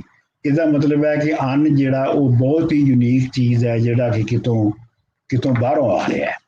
ਸੋ ਮਤਲਬ ਇਹ ਜਿਹੜਾ ਵੈਸਟਰਨ ਪੰਜਾਬ ਹੈ ਇਹਦੇ ਵਿੱਚ ਜਿਹੜਾ ਇੱਕ ਤੇ ਇਹ ਪਸ਼ੂ ਪਾਲ ਰਿਹਾ, ਔਰ ਦੂਜੇ ਇਸ ਗੱਲ ਨੂੰ ਨਹੀਂ ਭੁੱਲਣਾ ਚਾਹੀਦਾ ਕਿ ਵੈਸਟਰਨ ਪੰਜਾਬ ਦੇ ਵਿੱਚ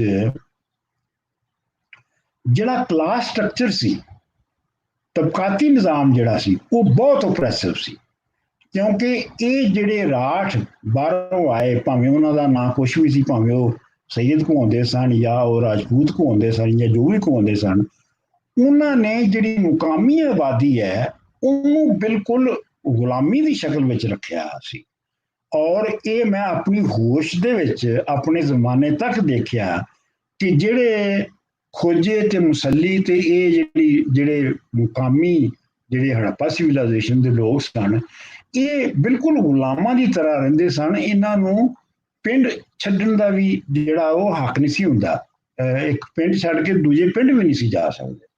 ਤੇ ਇਸ ਵਾਸਤੇ ਜਦੋਂ ਅਸੀਂ ਇਹਨਾਂ ਕਬੀਲਿਆਂ ਦੇ ਜਿਹੜੇ ਵੈਸਟਰਨ ਪੰਜਾਬ ਦੇ ਜਿਹੜੇ ਕਬੀਲੇ ਨੇ, ਇਹਨਾਂ ਦੇ ਸਰਦਾਰਾਂ ਦੀਆਂ ਜਦੋਂ ਗੱਲਾਂ ਕਰ ਰਹੇ ਹੁੰਦੇ ਆ, ਤੇ ਸਾਨੂੰ ਇੱਥੋਂ ਇਸ ਇਲਾਕੇ ਦੇ ਕਲਾਸ ਸਟਰਕਚਰ ਨੂੰ ਨਹੀਂ ਭੁੱਲਣਾ ਚਾਹੀਦਾ। ਅਸੀਂ ਲੋਕਾਂ ਦੀ ਗੱਲ ਨਹੀਂ ਕਰ ਰਹੇ, ਕਿਉਂਕਿ ਲੋਕ ਤੇ ਗੁਲਾਮ ਹੋ ਚੁੱਕੇ ਸਨ। ਔਰ ਇਹ ਜਿਹੜੇ ਹਾਕਮ ਮੇਲ ਦੇ ਜਿਹੜੇ ਆਰੀਆ ਲੋਕ ਸਨ, ਇਹਨਾਂ ਦੇ ਜਿਹੜੇ ਅੱਗੇ ਵਧਾ ਹੋਇਆ ਉਹ ਲੋਕ ਸਨ। ਇਸ ਲਈ ਸਾਨੂੰ ਉਹਦੇ ਉੱਤੇ ਖਾਸ ਤੌਰ ਦੇ ਉੱਤੇ ਧਿਆਨ ਰੱਖਣਾ ਚਾਹੀਦਾ ਹੈ।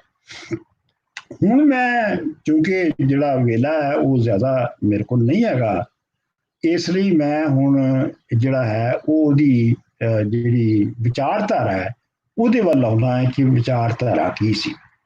ਅੱਛਾ, ਜਿਹੜੀ ਹੜੱਪਾ ਦੀ ਜਿਹੜੀ ਸਿਵਲਾਈਜੇਸ਼ਨ ਹੈ, ਉਹਦੇ 'ਚ ਇਹ ਤੇ ਪਤਾ ਲੱਗਦਾ ਹੈ ਕਿ ਜਿਹੜੀ ਨਾ ਮੰਦਰ ਸੀ ਤੇ ਨਾ ਕੋਈ ਮਹੱਲ ਸੀ, ਜਿਹਦਾ ਮਤਲਬ ਹੈ ਕਿ ਰੂਲਿੰਗ ਕਲਾਸ ਦੇ ਵਿੱਚ ਕੋਈ ਇੱਕ ਖਾਸ ਮਜ਼ਹਬ ਔਰ ਉਹਦੀ ਉਸ ਤਰੀਕੇ ਦੇ ਨਾਲ ਉਹਦਾ ਪਿੱਛਾ ਨਹੀਂ ਸੀ ਕੀਤਾ ਜਾ ਰਿਹਾ, ਉਹਨੂੰ ਮੰਨਿਆ ਨਹੀਂ ਸੀ ਜਾ ਰਿਹਾ। ਇਸ ਵਾਸਤੇ ਜਿਹੜੀ ਅਸੀਂ ਕਹਿੰਦੇ ਆ ਕਿ ਜਿਹੜੀ ਪੰਜਾਬ ਦੇ ਵਿੱਚ ਜਿਹੜੀ ਸਭ ਤੋਂ ਵੱਧ ਜਿਹੜੀ ਵਿਚਾਰਧਾਰਾ ਪਹਿਲੀ ਸੀ, ਉਹਨੂੰ ਅਸੀਂ ਤੰਤਰਵਾਦ ਕਹਿੰਦੇ ਆ। ਤੰਤਰਵਾਦ ਜਿਹੜਾ ਹੈ ਤੰਤਰਵਾਦ ਜਿਹੜਾ ਹੈ ਤਨ ਤੋਂ ਬਣਿਆ ਹੈ। ਤਨ ਦਾ ਮਤਲਬ ਹੈ ਜਿਸਮ।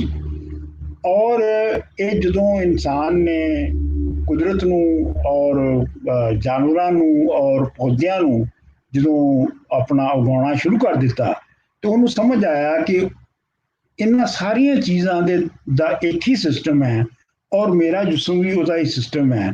ਤੇ ਉਹਨੇ ਇਹ ਸੋਚਿਆ ਕਿ ਮੈਂ ਆਪਣਾ ਜਿਹੜਾ ਜਿਸਮ ਜਿਹੜਾ ਹੈ, ਅਗਰ ਉਹਦੀਆਂ ਮੈਂ ਸ਼ਕਤੀਆਂ ਜਗਾ ਲਵਾਂ ਤੇ ਉਹਦੇ ਨਾਲ ਮੈਂ ਆਪਣੀ ਜਿਹੜੀ ਕੁਦਰਤ ਹੈ, ਜਿਹੜੀਆਂ ਤਾਕਤਾਂ ਨੇ, ਉਹਨਾਂ ਨੂੰ ਕੰਟਰੋਲ ਕਰ ਸਕਣਾ। ਇਸ ਲਈ ਤੂੰ ਸੁਣਿਆ ਹੋਵੇਗਾ ਕਿ ਡੁੱਬੇ ਬੇੜੇ ਤਰ ਜਾਂਦੇ ਸਨ ਤੇ ਹਵਾ ਜਿਹੜੀ ਉਹਨੂੰ ਰੋਕ ਦਿੱਤਾ ਜਾਂਦਾ ਸੀ, ਬਾਰਿਸ਼ ਵਰਾ ਦਿੱਤੀ ਜਾਂਦੀ ਸੀ, ਵਗੈਰਾ ਵਗੈਰਾ। ਇਹ ਤੰਤਰਵਾਦ ਸੀ। ਇਹ ਮੁੱਢਲੇ ਤੌਰ ਦੇ ਉੱਤੇ ਜਦੋਂ ਜ਼ਰਾਅਤ ਸ਼ੁਰੂ ਹੋਈ, ਮੈਂ ਇਹਨੂੰ ਡਿਟੇਲ ਨਾਲ ਨਹੀਂ ਦੱਸ ਸਕਦਾ ਕਿਵੇਂ ਹੋਇਆ, ਲੇਕਿਨ ਜਦੋਂ ਮੁੱਢਲੇ ਤੌਰ ਤੇ ਜ਼ਰਾਅਤ ਜਦੋਂ ਸ਼ੁਰੂ ਹੋਈ ਤੇ ਜ਼ਰਾਅਤ ਔਰਤਾਂ ਨੇ ਸ਼ੁਰੂ ਕੀਤੀ ਸੀ। ਤੇ ਇਹ ਜਿਹੜੀ ਤੰਤਰਵਾਦ ਤੇ ਟੂਣੇ ਜਾਦੂਆਂ ਦਾ ਨਿਜ਼ਾਮ ਹੈ, ਇਹ ਵੀ ਜਿਹੜਾ ਹੈ ਸੀ, ਇਹ ਔਰਤਾਂ ਨੇ ਹੀ ਇਜਾਦ ਕੀਤਾ ਸੀ। ਔਰ ਔਰਤਾਂ ਹੀ ਉਸ ਦੀਆਂ ਪੇਸ਼ਵਾ ਸਨ, ਔਰਤਾਂ ਹੀ ਮਜ਼ਹਬੀ ਪੇਸ਼ਵਾ ਹੁੰਦੀਆਂ ਸਨ। ਮਿਸਾਲ ਦੇ ਤੌਰ ਤੇ ਇੱਕ ਅਜੇ ਹਿੰਦੁਸਤਾਨ 'ਚ ਇੱਕ ਖਾਸੀ ਕਬੀਲਾ ਹੈਗਾ ਈਸਟ ਵੱਲ, ਜਿਹਦੇ ਵਿੱਚ ਕਿ ਉਹ ਨਿਜ਼ਾਮ ਅਜੇ ਤੱਕ ਕਾਇਮ ਹੈ। ਔਰ ਉਹਦੇ ਵਿੱਚ ਅਜੇ ਵੀ ਜਿਹੜੀਆਂ ਪੁਰੋਹਿਤ ਹੁੰਦੀਆਂ ਨੇ ਜਾਂ ਜਿਹੜੀਆਂ ਮਜ਼ਹਬੀ ਲੀਡਰ ਹੁੰਦੀਆਂ ਨੇ, ਉਹ ਔਰਤਾਂ ਹੀ ਹੁੰਦੀਆਂ ਨੇ। ਅੱਛਾ, ਲੇਕਿਨ ਇਹ ਹੈ ਕਿ ਇਹ ਜਿਹੜਾ ਤੰਤਰਵਾਦ ਹੈ, ਮੇਰਾ ਆਪਣਾ ਇਹ ਖਿਆਲ ਹੈ ਕਿ 1970 ਤੱਕ ਜਿਹੜੀ ਪੰਜਾਬ ਦੀ ਔਰ ਆਬਾਦੀ ਹੈ, ਔਰ ਜਿਹੜੀ ਜ਼ਿਆਦਾਤਰ ਹਿੰਦੁਸਤਾਨ ਦੀ ਆਬਾਦੀ ਹੈ, ਉਹ ਬੁਨਿਆਦੀ ਤੌਰ ਤੇ ਤੰਤਰਵਾਦ ਨੂੰ ਹੀ ਮੰਨਦੀ ਸੀ। ਅੱਛਾ, ਖੈਰ ਤੰਤਰਵਾਦ ਤੋਂ ਅੱਗੇ ਜਾ ਕੇ ਤੇ ਅਸੀਂ ਦੇਖਦੇ ਹਾਂ ਕਿ ਦੂਜੇ ਜਿਹੜੇ 2 ਫਲਸਫੇ ਆਏ, 3 ਫਲਸਫੇ ਆਏ, ਉਹ 4 ਵਾਕ ਸੀ। 4 ਵਾਕ ਦਾ ਮਤਲਬ ਸੀ ਕਿ ਇਹ ਦੁਨੀਆ ਜਿਹੜੀ ਹੈ ਇਹ 4 ਐਲੀਮੈਂਟਸ ਨਾਲ ਬਣੀ ਹੈ, ਪਾਣੀ, ਮਿੱਟੀ, ਅੱਗ, ਹਵਾ। ਤੇ ਉਸ ਤੋਂ ਬਾਅਦ ਜਿਹੜੀ ਅਸਲ ਜਿਹੜੀ ਬਣੀ ਫਲਸਫਾ ਇਸ ਇਲਾਕੇ ਦਾ, ਉਹ ਬਣਿਆ ਜਿਹਨੂੰ ਅਸੀਂ ਕਹਿੰਦੇ ਹਾਂ ਯੋਗ ਜਾਂ ਤੰਤਰ ਜਾਂ ਸਾਂਖਿਆ। जोग और सांख्या ਜਿਹੜੀ जोग ਜਿਹੜੀ ਉਹਦੀ ਪ੍ਰੈਕਟੀਕਲ ਫਾਰਮ ਹੈ, सांख्या ਜਿਹੜੀ ਹੈ ਉਹ ਉਹਦੀ ਥਿਓਰੈਟੀਕਲ ਫਾਰਮ ਹੈ। सांख्या ਦੀ ਜਿਹੜੀ ਬੁਨਿਆਦ ਹੈ ਉਹ ਇਹ ਹੈ ਕਿ ਜਿਹੜੀ ਸਾਰੀ ਦੁਨੀਆ ਹੈ, ਜਿਹੜੀ ਸਾਰੀ ਕਾਇਨਾਤ ਹੈ, ਉਹ ਮਾਦੇ ਨਾਲ ਬਣੀ ਹੈ, ਔਰ ਸਾਰਾ ਜਿਹੜਾ ਨਿਜ਼ਾਮ ਹੈ ਉਹ ਕਾਜ਼ ਔਰ ਇਫੈਕਟ, ਅਸਰ ਤੇ ਆਪਣਾ ਕਾਰਨ ਦੇ ਹਿਸਾਬ ਨਾਲ ਚੱਲਦਾ ਹੈ। ਉਹਦੇ ਵਿੱਚ ਕੋਈ ਬਾਹਰੋਂ ਆ ਕੇ ਜਿਹੜਾ ਹੈ ਉਹ ਕੋਈ ਬਾਹਰਲੀ ਹਸਤੀ ਉਹਦੇ 'ਚ ਦਖਲ ਨਹੀਂ ਦਿੰਦੀ। ਮਤਲਬ ਇਹ ਹੈ ਕਿ ਕੋਈ ਉੱਤੇ ਹਸਤੀ ਨਹੀਂ ਹੈ ਜਿਹੜੀ ਉਹਨੂੰ ਚਲਾਉਂਦੀ ਹੈ, ਮਾਦੇ ਦੇ ਅੰਦਰ ਹੀ ਆਪਣੇ ਅਸੂਲ ਨੇ ਜਿਨ੍ਹਾਂ ਦੇ ਤਹਿਤ ਬਦਲਦੀ ਹੈ। ਇਹ ਪੰਜਾਬ ਦਾ ਫਲਸਫਾ ਸੀ। ਅੱਛਾ, ਇਹਦੇ 'ਚ ਤੁਸੀਂ ਇਹ ਵੇਖੋ ਕਿ ਜਿਹੜੀ ਤੰਤਰਵਾਦ ਔਰ सांख्या ਹੈ, ਇਹਨਾਂ ਦੀ ਮੈਂ ਤੁਹਾਨੂੰ ਪੰਜਾਬੀ ਸ਼ਾਇਰੀ ਦੇ ਵਿੱਚ, ਪੰਜਾਬੀ ਕਲਾਸਿਕਸ ਦੇ ਵਿੱਚ ਜਿਹੜੀ ਹੈ ਉਹਦਾ ਥੋੜਾ ਜਿਹਾ ਲਿਸ਼ਕਾਰਾ ਵਿਖਾਉਣਾ ਚਾਹੁੰਦਾ। ਜਿਹੜਾ ਜੋਗ, ਮਸਲਨ ਜੋਗ ਜਿਹੜਾ ਹੈ ਉਹਦੇ ਵਿੱਚ 5 ਮੀਮਾਂ ਜਿਹੜੀਆਂ ਨੇ ਉਹ ਬਹੁਤ ਅਹਿਮ ਨੇ, ਪਰ ਦੋ ਬੁਨਿਆਦੀ ਅਸੂਲ ਨੇ ਜੋਗ ਦੇ। ਇੱਕ ਤੇ ਆਪਣੇ ਅੰਦਰ ਤੁਸੀਂ ਔਰਤ ਨੂੰ ਜਗਾਓ, ਔਰਤ ਦਾ ਜਿਹਨੂੰ ਕਹਿੰਦੇ ਨੇ ਵੂਮਨ ਪ੍ਰਿੰਸੀਪਲ। ਚੁਨਾਚੇ ਤੁਸੀਂ ਵੇਖਦੇ ਹੋ ਕਿ ਜਿੰਨੇ ਵੀ ਪੰਜਾਬੀ ਦੇ ਜੇ ਵੱਡੇ ਸ਼ਾਇਰ ਨੇ ਉਹ ਆਪਣੇ ਆਪ ਨੂੰ ਔਰਤ ਦੀ ਜ਼ਬਾਨ ਦੇ ਵਿੱਚ ਗੱਲ ਕਰਦੇ ਨੇ। ਇਹ ਜਿਹੜੀ ਹੈ ਇਹ ਉਥੋਂ ਜੋਗ ਤੋਂ ਦੇ ਫਲਸਫੇ ਤੋਂ ਔਰ ਉਥੋਂ ਆਈ ਹੈ। ਅੱਛਾ, ਫਿਰ ਤੁਸੀਂ ਦੇਖੋ ਕਿ 5 ਮੀਮਾਂ ਦੇ ਵਿੱਚ ਇਹ ਹੈ ਕਿ ਜਿਨ੍ਹਾਂ ਵਿੱਚੋਂ ਖਾਸ ਤੌਰ ਦੇ ਉੱਤੇ ਮੱਧ ਯਾਨੀ ਸ਼ਰਾਬ, ਮਾਸ, ਗੋਸ਼ਤ ਖਾਣਾ, ਮੱਛੀ ਖਾਣਾ ਔਰ ਮਦੋਨਾ ਯਾਨੀ ਮਤਲਬ ਜਿਨਸੀ ਫੇਲ ਕਰਨਾ, ਇਹ ਸਾਰੀਆਂ ਜਿਹੜੀਆਂ ਨੇ ਇਹ ਬੁਨਿਆਦੀ ਸ਼ਰਤਾਂ ਨੇ ਜਿਹੜੀਆਂ ਕਿ ਜੋਗ ਨੂੰ ਪੂਰਾ ਜੋਗੀ ਬਣਨ ਲਈ ਜ਼ਰੂਰੀ ਨੇ। ਅੱਛਾ, ਹੁਣ ਤੁਸੀਂ ਇਹ ਵੇਖੋ ਕਿ ਜਿਹੜੀ ਮੈਂ ਕਿਹਾ ਕਿ ਔਰਤ ਜਿਹੜੀ ਹੈ ਉਹ ਤੰਤਰਵਾਦ ਦੇ ਤਹਿਤ ਲੀਡਰ ਸੀ ਔਰ ਉਹ ਹੀ ਕਰਦੀ ਸੀ। ਤੇ ਉਹਦੇ ਤੁਸੀਂ ਦੇਖੋ, ਤੁਸੀਂ ਬੁੱਲੇ ਸ਼ਾਹ ਦੀ ਕਾਫੀ ਦੇਖੋ। ਬੁੱਲੇ ਸ਼ਾਹ ਦੀ ਕਾਫੀ ਹੈਗੀ ਹੈ, ਇੱਕ ਟੂਣਾ ਅਚੰਭਾ ਗਾਵਾਂਗੀ, ਇਹ ਟੂਣਾ ਮੈਂ ਪੜ ਫੂਕਾਂਗੀ, ਸੂਰਜ ਅਗਨ ਜਲਾਵਾਂਗੀ, ਅੱਖੀ ਕਾਜਲ ਕਾਲੇ ਬਾਦਲ, ਭਵਾਂ ਸੇ आग लगावांगी, सत समुंदर दिल के अंदर, दिल से लहर उठावांगी, बिजली होकर चमक डरावां, बादल होकर जावांगी। ये देखो तुसी किवें जिहड़ी कुदरत दीयां ताकतां ने उन्हां नूं एक औरत जिहड़ी है वो अपने काबू च करने की कोशिश कर रही है। फिर जिहड़ी सांख्या दे विच मैं कहा है कि मादी जिहड़ा बुनियाद है वो मादे नूं मन्निया गया और मादा जिहड़ा है ਉਹੀ ਸਾਰਾ ਕੁਝ, ਉਹਦੇ ਤੋਂ ਹੀ ਸਾਰਾ ਕੁਝ ਉਹਦੇ ਅੰਦਰ ਹੀ ਬਣਦਾ ਹੈ ਸਾਰਾ ਕੁਝ। ਤੇ ਤੁਸੀਂ ਬੁੱਲੇ ਸ਼ਾਹ ਦੀ ਉਹ ਕਾਫੀ ਦੇਖੋ, ਮਾਟੀ ਕੁਦਮ ਕਰੇਂਦੀ ਹੋ ਯਾਰ, ਯਾਨੀ ਹਰ ਚੀਜ਼ ਜਿਹੜੀ ਹੈ ਉਹ ਮਾਟੀ ਤੋਂ ਹੀ ਬਣਦੀ ਹੈ। ਮਾਟੀ ਨੂੰ ਮਾਰਨ ਲੱਗੀ, ਮਾਟੀ ਦਾ ਸਵਾਰ, ਮਾਟੀ ਨੂੰ ਵੇਖਣ ਆਈ, ਮਾਟੀ ਦਾ ਸ਼ਿੰਗਾਰ ਵਗੈਰਾ ਵਗੈਰਾ। ਸੋ ਇਹ ਦੋਵੇਂ ਜਿਹੜੇ ਰਿਫਲੈਕਟ ਕਰਦੇ ਨੇ ਜਿਹੜੀ ਤੰਤਰਵਾਦ ਔਰ सांख्या ਦੇ ਫਲਸਫੇ ਨੂੰ ਸਾਬਤ ਕਰਦੇ ਨੇ। ਇਸੇ ਤਰ੍ਹਾਂ ਤੁਸੀਂ ਅੱਗੇ ਜਾ ਕੇ ਵਾਰਿਸ ਸ਼ਾਹ ਨੂੰ ਦੇਖੋ। ਵਾਰਿਸ ਸ਼ਾਹ ਜਿਹੜਾ ਹੈ ਉਹ ਜਿਹੜੀ ਵਾਰਿਸ ਸ਼ਾਹ ਦੀ ਅੱਧੀ ਕਿਤਾਬ ਹੈ, ਅੱਧ ਤੋਂ ਅੱਗੇ ਜਿਹੜੀ ਜਿੱਥੋਂ ਜੋਗੀ ਬਣ ਜਾਂਦਾ ਹੈ, ਉਸ ਤੋਂ ਤੁਸੀਂ ਅੱਗੇ ਦੇਖੋ ਕਿ ਉਹਦੇ ਵਿੱਚ ਮਰਦ ਦਾ ਕੋਈ ਕਿਰਦਾਰ ਨਹੀਂ ਹੈਗਾ। ਸਾਰਾ ਜਿਹੜਾ ਡਾਇਲਾਗ ਹੈ ਉਹ ਜੋਗੀ ਔਰ ਔਰਤਾਂ ਦੇ ਦਰਮਿਆਨ ਹੈ। ਉਹਦੇ ਵਿੱਚ ਜਿਹੜਾ ਵਾਰਿਸ ਸ਼ਾਹ ਹੈ ਉਹ ਔਰਤ ਵੂਮਨ ਪ੍ਰਿੰਸੀਪਲ ਨੂੰ ਜਗਾ ਰਿਹਾ ਹੈ ਔਰ ਉਹਦੇ ਵਿੱਚ ਉਹ ਵੂਮਨ ਪ੍ਰਿੰਸੀਪਲ ਨੂੰ ਜਗਾ ਕੇ ਜੋਗੀ ਦੀ ਸ਼ਰਤ ਜਿਹੜੀ ਹੈ ਉਹ ਪੂਰੀ ਕਰਨ ਦੀ ਕੋਸ਼ਿਸ਼ ਕਰ ਰਿਹਾ। ਹੱਤਾ ਕਿ ਤੁਸੀਂ ਇਹ ਵੇਖੋਗੇ ਕਿ ਜਿਹੜਾ ਮਧੋਨਾ ਜਿਹੜਾ ਜੋਗ ਦਾ ਇੱਕ ਜਿਹੜੀ ਲਾਜ਼ਮੀ ਸ਼ਰਤ ਹੈ ਯਾਨੀ ਜਿਨਸੀ ਫੇਲ, ਉਹ ਤੁਸੀਂ ਦੇਖੋ ਕਿ ਵਾਰਿਸ ਸ਼ਾਹ ਪਹਿਲਾ ਸ਼ਾਇਰ ਹੈ ਔਰ ਸ਼ਾਇਦ ਆਖਰੀ ਸ਼ਾਇਰ ਹੈ ਜਿਹੜਾ ਕਿ ਹੀਰ ਔਰ ਰਾਂਝੇ ਦਾ ਜਿਸਮਾਨੀ ਮਿਲਾਪ ਦਿਖਾਉਂਦਾ ਹੈ ਔਰ ਉਹਦੇ ਉੱਤੇ ਕਮ ਅਜ਼ ਕਮ 30 ਬੰਦ ਲਿਖਦਾ ਹੈ।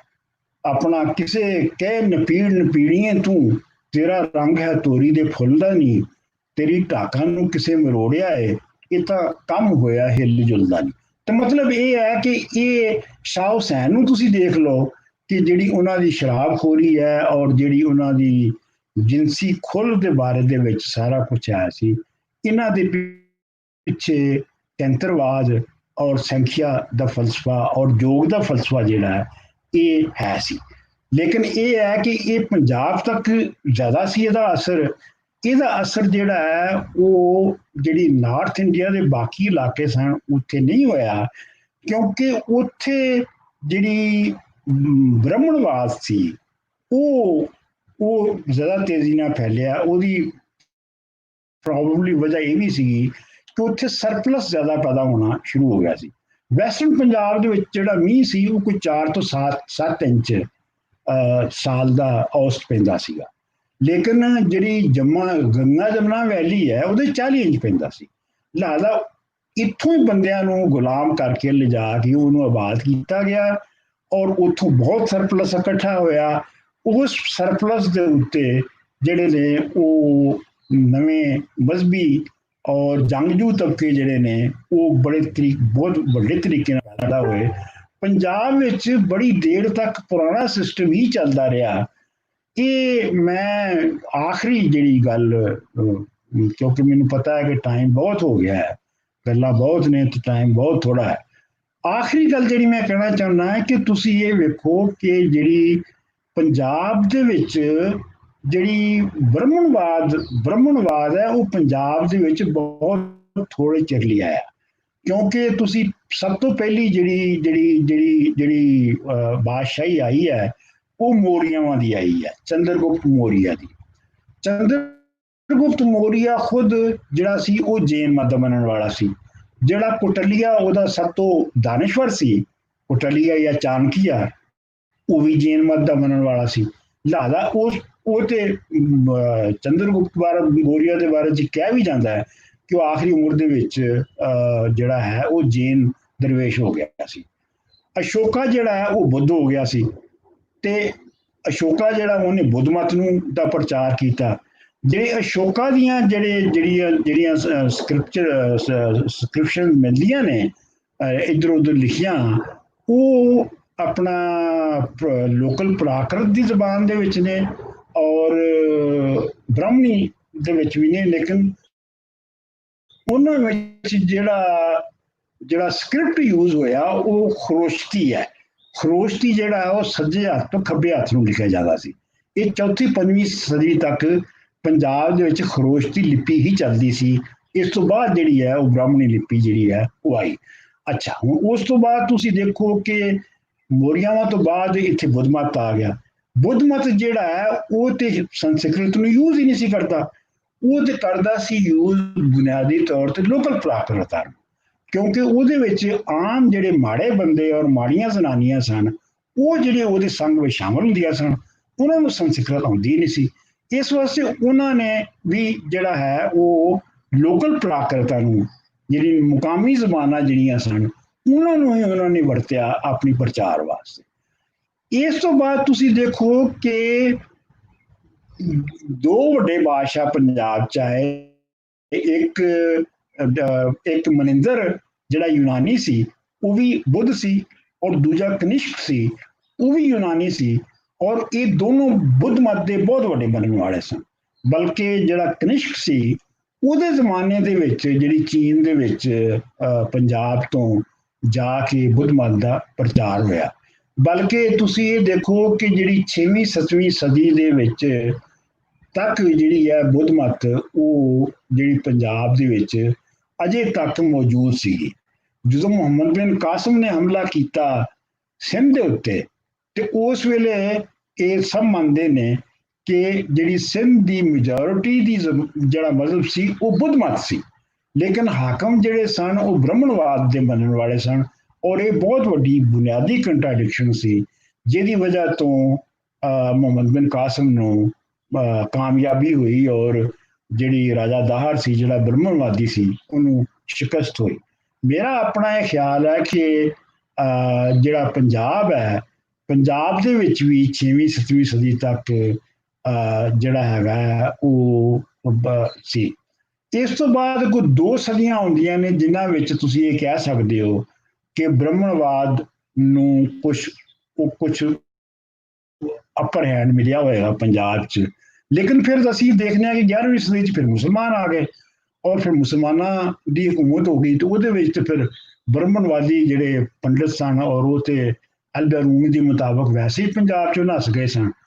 ਤੇ ਇਸ ਵਾਸਤੇ ਪੰਜਾਬ ਦੀ ਜਿਹੜੀ ਇਰਤਕਾ ਹੈ, ਜਿਹੜਾ ਐਵੋਲੂਸ਼ਨ ਹੈ, ਉਹ ਬਿਲਕੁਲ ਮੁਖਤਲਿਫ ਤਰੀਕੇ ਦੇ ਨਾਲ, ਮੁਖਤਲਿਫ ਢੰਗਾਂ ਦੇ ਨਾਲ ਹੋਇਆ ਹੈ। ਤੇ ਇਹ ਮੇਰਾ ਖਿਆਲ ਹੈ ਕਿ ਗੱਲਾਂ ਤੇ ਮੇਰੇ ਕੋਲ ਬਹੁਤ ਨੇ, ਲੇਕਿਨ ਮੇਰਾ ਖਿਆਲ ਹੈ ਮੈਂ ਇੱਥੇ ਖਤਮ ਕਰਨਾ ਹੈ ਤੇ ਦੂਜਿਆਂ ਦੇ ਜਿਹੜੇ ਸਵਾਲ ਆਉਣਗੇ ਉਹਨਾਂ ਦੇ ਜਵਾਬ ਦੇਣਾ। ਜੀ ਸਰ, ਬਹੁਤ ਸ਼ੁਕਰੀਆ। ਕੋਈ ਸਵਾਲ ਜਿਹੜੇ ਨੇ ਉਹ ਸਾਡੇ ਕੋਲ ਆਏ ਨੇ, ਸਵਾਲ ਤੇ ਕਾਫੀ ਨੇ ਜਿਹੜੇ ਸਾਡੇ ਕੋਲ ਮੌਜੂਦ ਨੇ ਹੁਣ ਉਹਨਾਂ ਦੇ ਹਵਾਲੇ ਨਾਲ। ਪ੍ਰੋਫੈਸਰ ਸੁਖਦੇਵ ਸੋਲ ਹੋਰਾਂ ਵੱਲੋਂ ਇੱਕ ਕੁਐਸਚਨ ਹੈ ਜੀ, ਉਹਨਾਂ ਨੇ ਕਿਹਾ ਜੀ what could be the cultural consequences of genetic studies on the Punjabi society? Genetic studies are still to prove validity with further research. ਨਹੀਂ ਜੀ, ਜਿਹੜੀ ਜੈਨੇਟਿਕਸ ਹੈ ਉਹਦੇ ਵਿੱਚ ਕਈ ਸਟੱਡੀਜ਼ ਜਿਹੜੀਆਂ ਨੇ ਉਹ ਆ ਚੁੱਕੀਆਂ ਨੇ ਔਰ ਉਹਨਾਂ ਦੇ ਵਿੱਚ ਜਿਹੜੀਆਂ ਜੈਨੇਟਿਕ ਸਟੱਡੀਜ਼ ਨੇ ਉਹਨਾਂ ਦੇ ਵਿੱਚ ਸਾਬਤ ਹੋ ਚੁੱਕਿਆ ਹੈ ਕਿ ਜਿਹੜੀ ਪੰਜਾਬੀ ਸੁਸਾਇਟੀ ਹੋਵੇ ਜਾਂ ਦੂਜੀ ਸੁਸਾਇਟੀ ਹੋਵੇ, ਇਹਨਾਂ ਦੇ ਜਿਹੜੇ ਜੀਨਸ ਨੇ ਉਹ ਪੁਰਾਣੇ ਨੇ ਔਰ ਜਿਹੜੇ ਮਰਦਾਂ ਦੇ ਜੀਨ ਜਿਹੜੇ ਨੇ ਉਹ ਨਵੇਂ ਨੇ। ਮੈਨੂੰ ਨਹੀਂ ਉਹਨਾਂ ਦਾ ਸਵਾਲ ਨਹੀਂ ਸਮਝ ਆਇਆ ਕਿਉਂਕਿ ਇਹਦੇ ਚ ਕਹਿ ਕੀ ਰਹੇ ਨੇ। ਜੀ ਸਰ, ਸਰ ਇੱਕ ਗੁਰਦਾਸ ਦਲਵਾਲ ਜੀ ਨੇ, ਉਹਨਾਂ ਦਾ ਸਵਾਲ ਹੈ ਕਿ I believe Sanskrit become the lingua franca of the region but vernacular speech retained older language such as Munda language. ਹਾਂਜੀ, ਜਿਹੜੀ ਮੇਰੀ ਰਿਸਰਚ ਹੈ ਉਹ ਇਹ ਕਹਿੰਦੀ ਹੈ ਕਿ ਜਿਹੜੀ ਹੜੱਪੇ ਸਿਵਲਾਈਜੇਸ਼ਨ ਦੀ ਓਵਰਆਲ ਜ਼ਬਾਨ ਸੀ ਜਿਹਨੂੰ ਮੈਂ ਮਲੋਹਾ ਕਹਿੰਦਾ ਹੈ, ਉਹ ਹੀ ਮੁੰਡਾ ਔਰ ਸੰਥਾਲੀ ਔਰ ਖਾਸੀ ਔਰ ਬਾਕੀਆਂ ਜ਼ਬਾਨਾਂ 'ਚ ਵੀ ਹੈ। ਮੈਂ ਜਿਹੜੀ ਕੰਪੇਅਰ ਕੀਤੀ ਸੀ ਉਹ ਸਿਰਫ ਮੁੰਡਾ, ਸੰਥਾਲੀ ਔਰ ਖਾਸੀ ਕੀਤੀ ਸੀ ਪੰਜਾਬੀ ਦੇ ਨਾਲ। ਲੇਕਿਨ ਉਹ ਕਰਦਿਆਂ ਮੈਨੂੰ ਇਹ ਅੰਦਾਜ਼ਾ ਹੋਇਆ ਕਿ ਜਿਹੜੀਆਂ ਬਾਕੀ ਜ਼ਬਾਨਾਂ ਨੇ ਹਿੰਦੁਸਤਾਨ ਦੀਆਂ ਇੰਡੀਜਨਸ ਜ਼ਬਾਨਾਂ, ਬੰਗਾਲੀ ਜਾਂ ਦੂਸਰੀ ਹੈ, ਇਹ ਵੀ ਦਰਅਸਲ ਮਲੋਹਾ ਦੇ ਵਿੱਚੋਂ ਹੀ ਇਹ ਨਿਕਲੀਆਂ ਨੇ।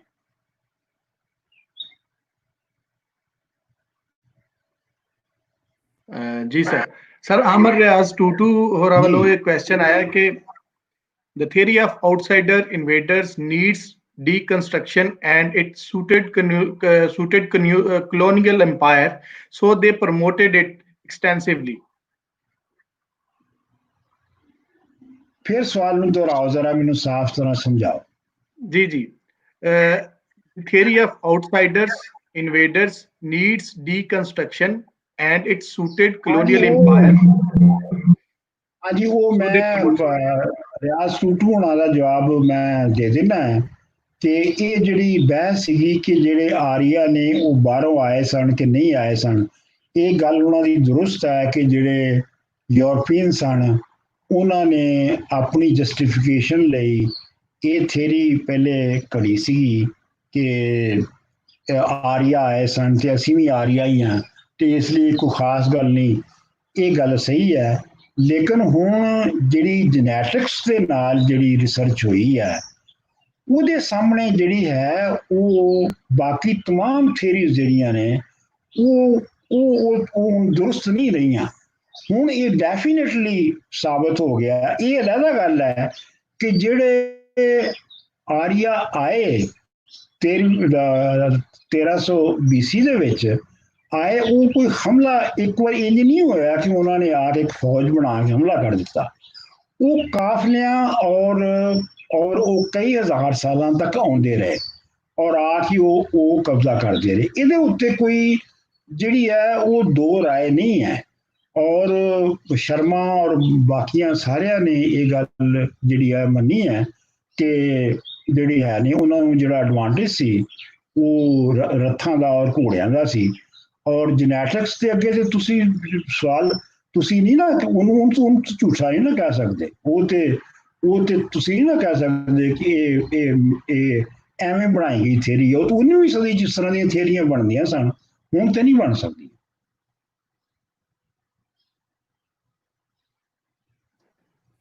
ਜੀ ਸਰ, ਡਾਕਟਰ ਹਰਦੀਪ ਕੌਰ ਹੋਰਾਂ ਵੱਲੋਂ ਇਹ ਸਵਾਲ ਸੀ ਕਿ ਅਗਰ ਸੰਸਕ੍ਰਿਤ ਜਿਹੜੀ ਹੈ ਉਹ ਬਾਹਰੋਂ ਲੋਕਾਂ ਦੀ ਜ਼ੁਬਾਨ ਸੀ, ਤੇ ਫਿਰ ਜਦੋਂ ਇੱਥੇ ਆਏ ਉਹਨਾਂ ਨੇ ਇੱਥੇ ਦੇ ਲੋਕਾਂ ਨਾਲ ਕਮਿਊਨੀਕੇਟ ਕੀਤਾ ਹੋਏਗਾ, ਫਿਰ ਕੁਝ ਲਫ਼ਜ਼ ਉਹਦੇ ਚ ਮਿਕਸ ਹੋਏ ਹੋਣਗੇ, ਤੇ ਉਸ ਤਰ੍ਹਾਂ ਦੀ ਕੋਈ ਲਿੰਗਵਾ ਫ੍ਰੈਂਕਾ ਕੋਈ ਜ਼ੁਬਾਨ ਬਣੀ ਹੋਏਗੀ ਜਾਂ ਕੁਝ ਇਸ ਤਰ੍ਹਾਂ ਦਾ ਹੋਏਗਾ?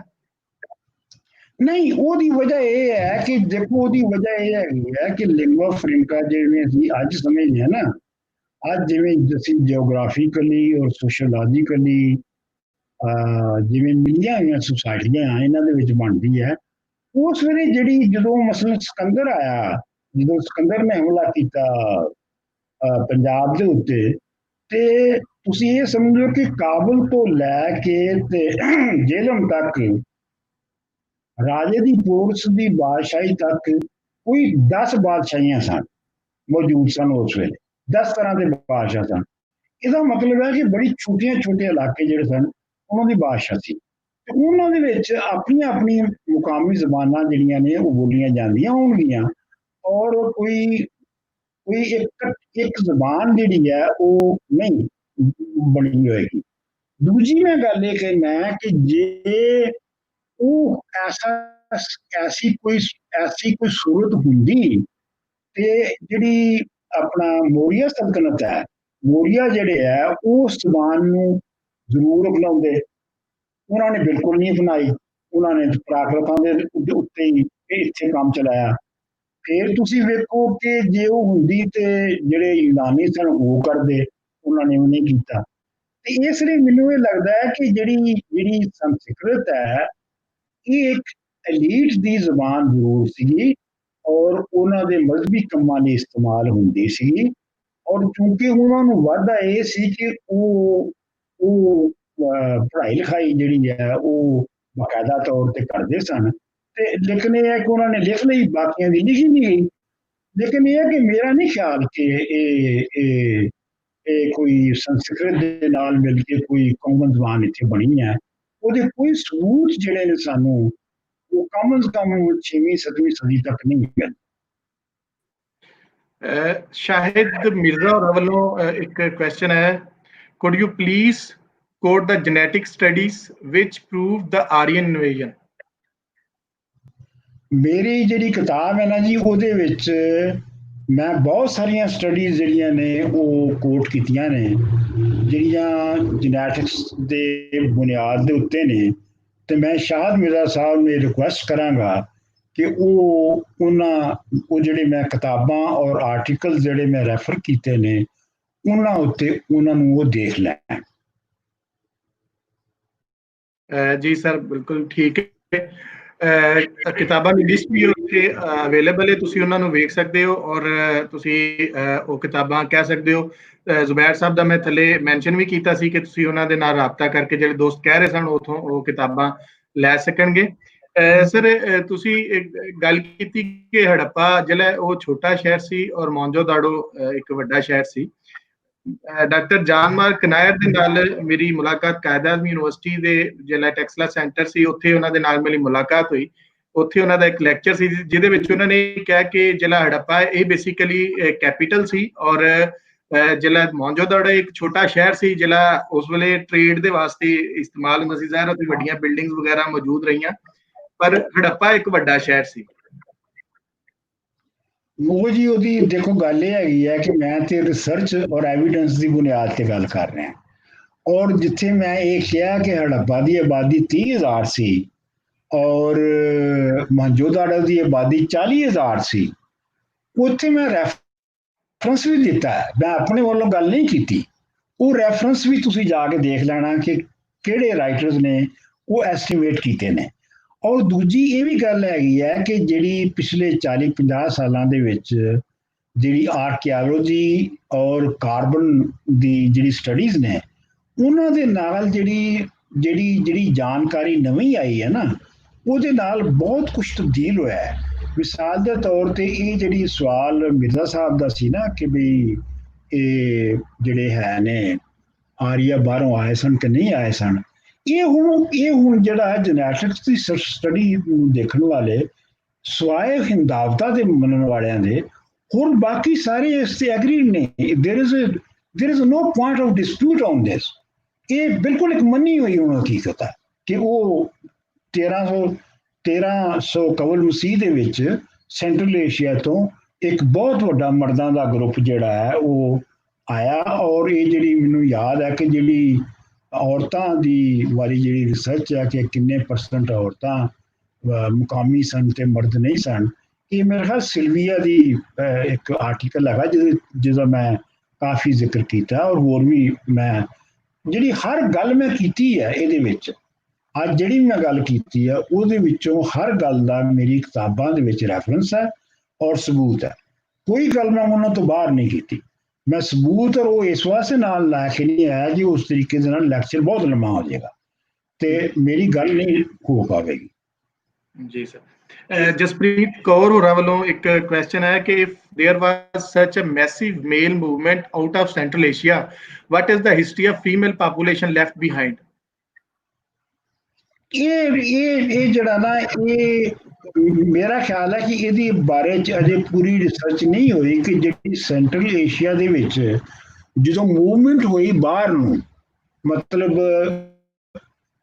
ਪੰਜਾਬ ਵੱਲ ਨੂੰ ਤੇ ਦੂਸਰੀ ਯੂਰਪ ਵੱਲ ਨੂੰ, ਔਰ ਉਹ ਮੇਲ ਪਾਪੂਲੇਸ਼ਨ ਹੋਈ ਔਰ ਉਹ ਜਿਹੜੀਆਂ ਉੱਥੇ ਫੀਮੇਲ ਸਨ ਉਹ ਘੱਟ ਸਨ, ਉਹਨਾਂ ਦੀ ਸੂਰਤ ਹਾਲ ਕੀ ਬਣੀ, ਇਹਦੇ ਬਾਰੇ ਵਿੱਚ ਮੈਂ ਐਵੇਂ ਫੌੜ ਨਹੀਂ ਮਾਰਨੀ।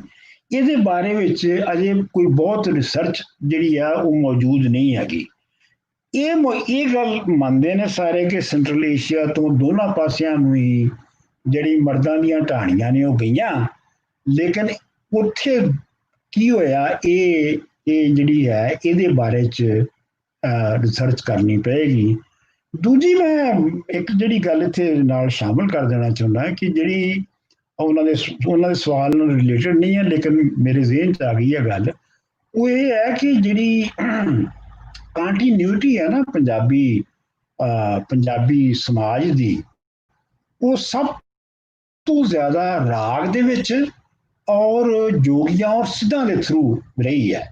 ਇਹਦੀ ਜਿਹੜੀ ਆਈਡੀਓਲੋਜੀ ਹੈ ਔਰ ਮੇਰਾ ਆਪਣਾ ਜ਼ਾਤੀ ਮੰਨਣਾ ਇਹ ਹੈ ਕਿ ਜਿਹੜੀ ਬਾਬਾ ਗੁਰੂ ਨਾਨਕ ਦੀ ਜਿਹੜੀ ਸਭ ਤੋਂ ਪਹਿਲੀ ਜਿਹੜੀ ਉਹਨਾਂ ਨੇ ਡਾਇਲਾਗ ਕੀਤਾ ਜਾ ਕੇ ਜੋਗੀਆਂ ਨਾਲ ਕੀਤਾ ਔਰ ਫਿਰ ਜਿਹੜੀ ਉਹਨਾਂ ਦੀ ਜ਼ੁਬਾਨ ਸਦੁਕੜੀ ਹੈ, ਉਹਦੀ ਵਜ੍ਹਾ ਮੈਨੂੰ ਜਿਹੜੀ ਸਮਝ ਆਉਂਦੀ ਹੈ ਉਹ ਇਹ ਆਉਂਦੀ ਹੈ ਕਿ ਕਿਉਂਕਿ ਜਿਹੜੀ ਕੰਟੀਨਿਊਟੀ ਸੀ ਆਈਡੀਓਲੋਜੀ ਦੀ, ਪੰਜਾਬ ਦੀ ਆਈਡੀਓਲੋਜੀ ਦੀ, ਉਹ ਸਿੱਧਾਂ ਦੇ ਵਿੱਚ ਸੀ, ਸਦੁਕੜੀ ਦੇ ਵਿੱਚ ਸੀ, ਤੇ ਇਸ ਲਈ ਪ੍ਰੋਬਬਲੀ ਉਹਨਾਂ ਨੇ ਸਦੁਕੜੀ ਨੂੰ ਪ੍ਰੈਫਰ ਕੀਤਾ। ਤੁਸੀਂ ਇਹ ਦੇਖੋ ਕਿ ਬਾਬਾ ਮਰਦਾਨਾ ਜਿਹੜਾ ਹੈ ਉਹ ਸਿੰਬਲ ਹੈਗਾ ਹੈ ਪੁਰਾਣੀ ਜਿਹੜੀ ਰਾਗਦਾਰੀ ਹੜੱਪੇ ਸਿਵਲਾਈਜੇਸ਼ਨ ਦੀ, ਉਹਦਾ ਸਿੰਬਲਿਜ਼ਮ ਹੈਗਾ। ਲਿਹਾਜ਼ਾ ਬਾਬੇ ਨਾਨਕ ਦੀ ਔਰ ਮਰਦਾਨੇ ਦੀ ਜਿਹੜੀ ਯੂਨਿਟੀ ਹੈ ਉਹ ਖੁਦ ਇੱਕ ਬਹੁਤ ਇੰਪੋਰਟੈਂਟ ਐਂਟੀਟੀ ਹੈ।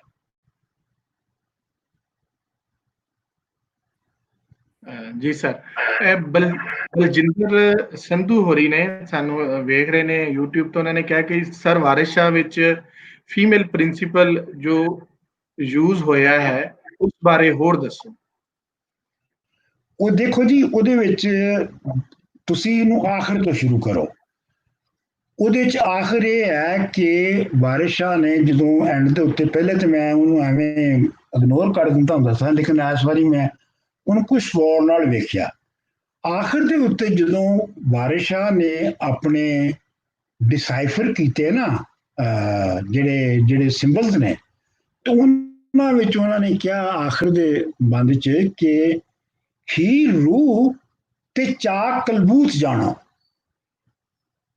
ਹੀਰ ਜਿਹੜੀ ਹੈ ਉਹ ਰੂਹ ਹੈ, ਚਾਕ ਯਾਨੀ ਰਾਂਝਾ ਜਿਹੜਾ ਹੈ ਉਹਦੀ ਬੋਡੀ ਫਾਰਮ ਹੈ। ਸੋ ਜਿਹੜੀ ਮੈਟਰ ਦਾ ਬੇਸ ਹੈ ਉਹ ਹੈ ਹੀਰ, ਔਰ ਜਿਹੜਾ ਰਾਂਝਾ ਹੈ ਉਹਦੇ ਵਿੱਚੋਂ ਨਿਕਲਿਆ ਕਾਂਸ਼ੀਅਸਨੈਸ ਹੈ। ਇਹ ਇੱਕ ਤੇ ਇਹ ਗੱਲ ਹੋ ਗਈ। ਦੂਜੀ ਗੱਲ ਇਹ ਹੋ ਗਈ ਕਿ ਜਿਹੜੀ ਸੈਤੀ ਦੀ ਔਰ ਜਿਹੜੀ ਜੋਗੀ ਦੀ ਜਿਹੜੀ ਡਾਇਲਾਗ ਹੈ, ਬਹੁਤ ਲੰਮਾ ਡਾਇਲਾਗ ਹੈ, ਉਹਦੇ ਵਿੱਚ ਤੁਸੀਂ ਦੇਖੋ ਕਿ ਉਹਦੇ ਵਿੱਚ ਦੋਨੋਂ ਔਰਤ ਔਰ ਮਰਦ ਜਿਹੜੇ ਨੇ ਉਹ ਆਪਣੇ ਆਪਣੇ ਜ਼ਮਾਨੇ ਦੇ ਕਲੀਸ਼ੇ ਬੋਲ ਰਹੇ ਨੇ, ਔਰ ਆਖਰ ਦੇ ਉੱਤੇ ਜਿਹੜਾ ਹੈ ਜਦੋਂ ਐਂਡ ਦੇ ਉੱਤੇ ਜਾਂਦੇ ਨੇ, ਅਸੀਂ ਜਾਣਦੇ ਹਾਂ ਜਦੋਂ ਹੀਰ ਨੂੰ ਸੱਪ ਲੜਦਾ ਹੈ ਤੇ ਕੁੜੀਆਂ ਜਿਹੜੀਆਂ ਨੇ ਉਹ ਖੇਤ ਜਾਣ ਦੀਆਂ ਤਿਆਰੀਆਂ ਕਰ ਰਹੀਆਂ ਨੇ, ਤੇ ਮੈਂ ਆਪਣੇ ਸਵਾਲ ਕਰਨ ਵਾਲੇ ਦੋਸਤ ਨੂੰ ਕਹਾਂਗਾ ਕਿ ਉਹ 10 ਬੰਦ ਜ਼ਰੂਰ ਪੜ੍ਹਨ।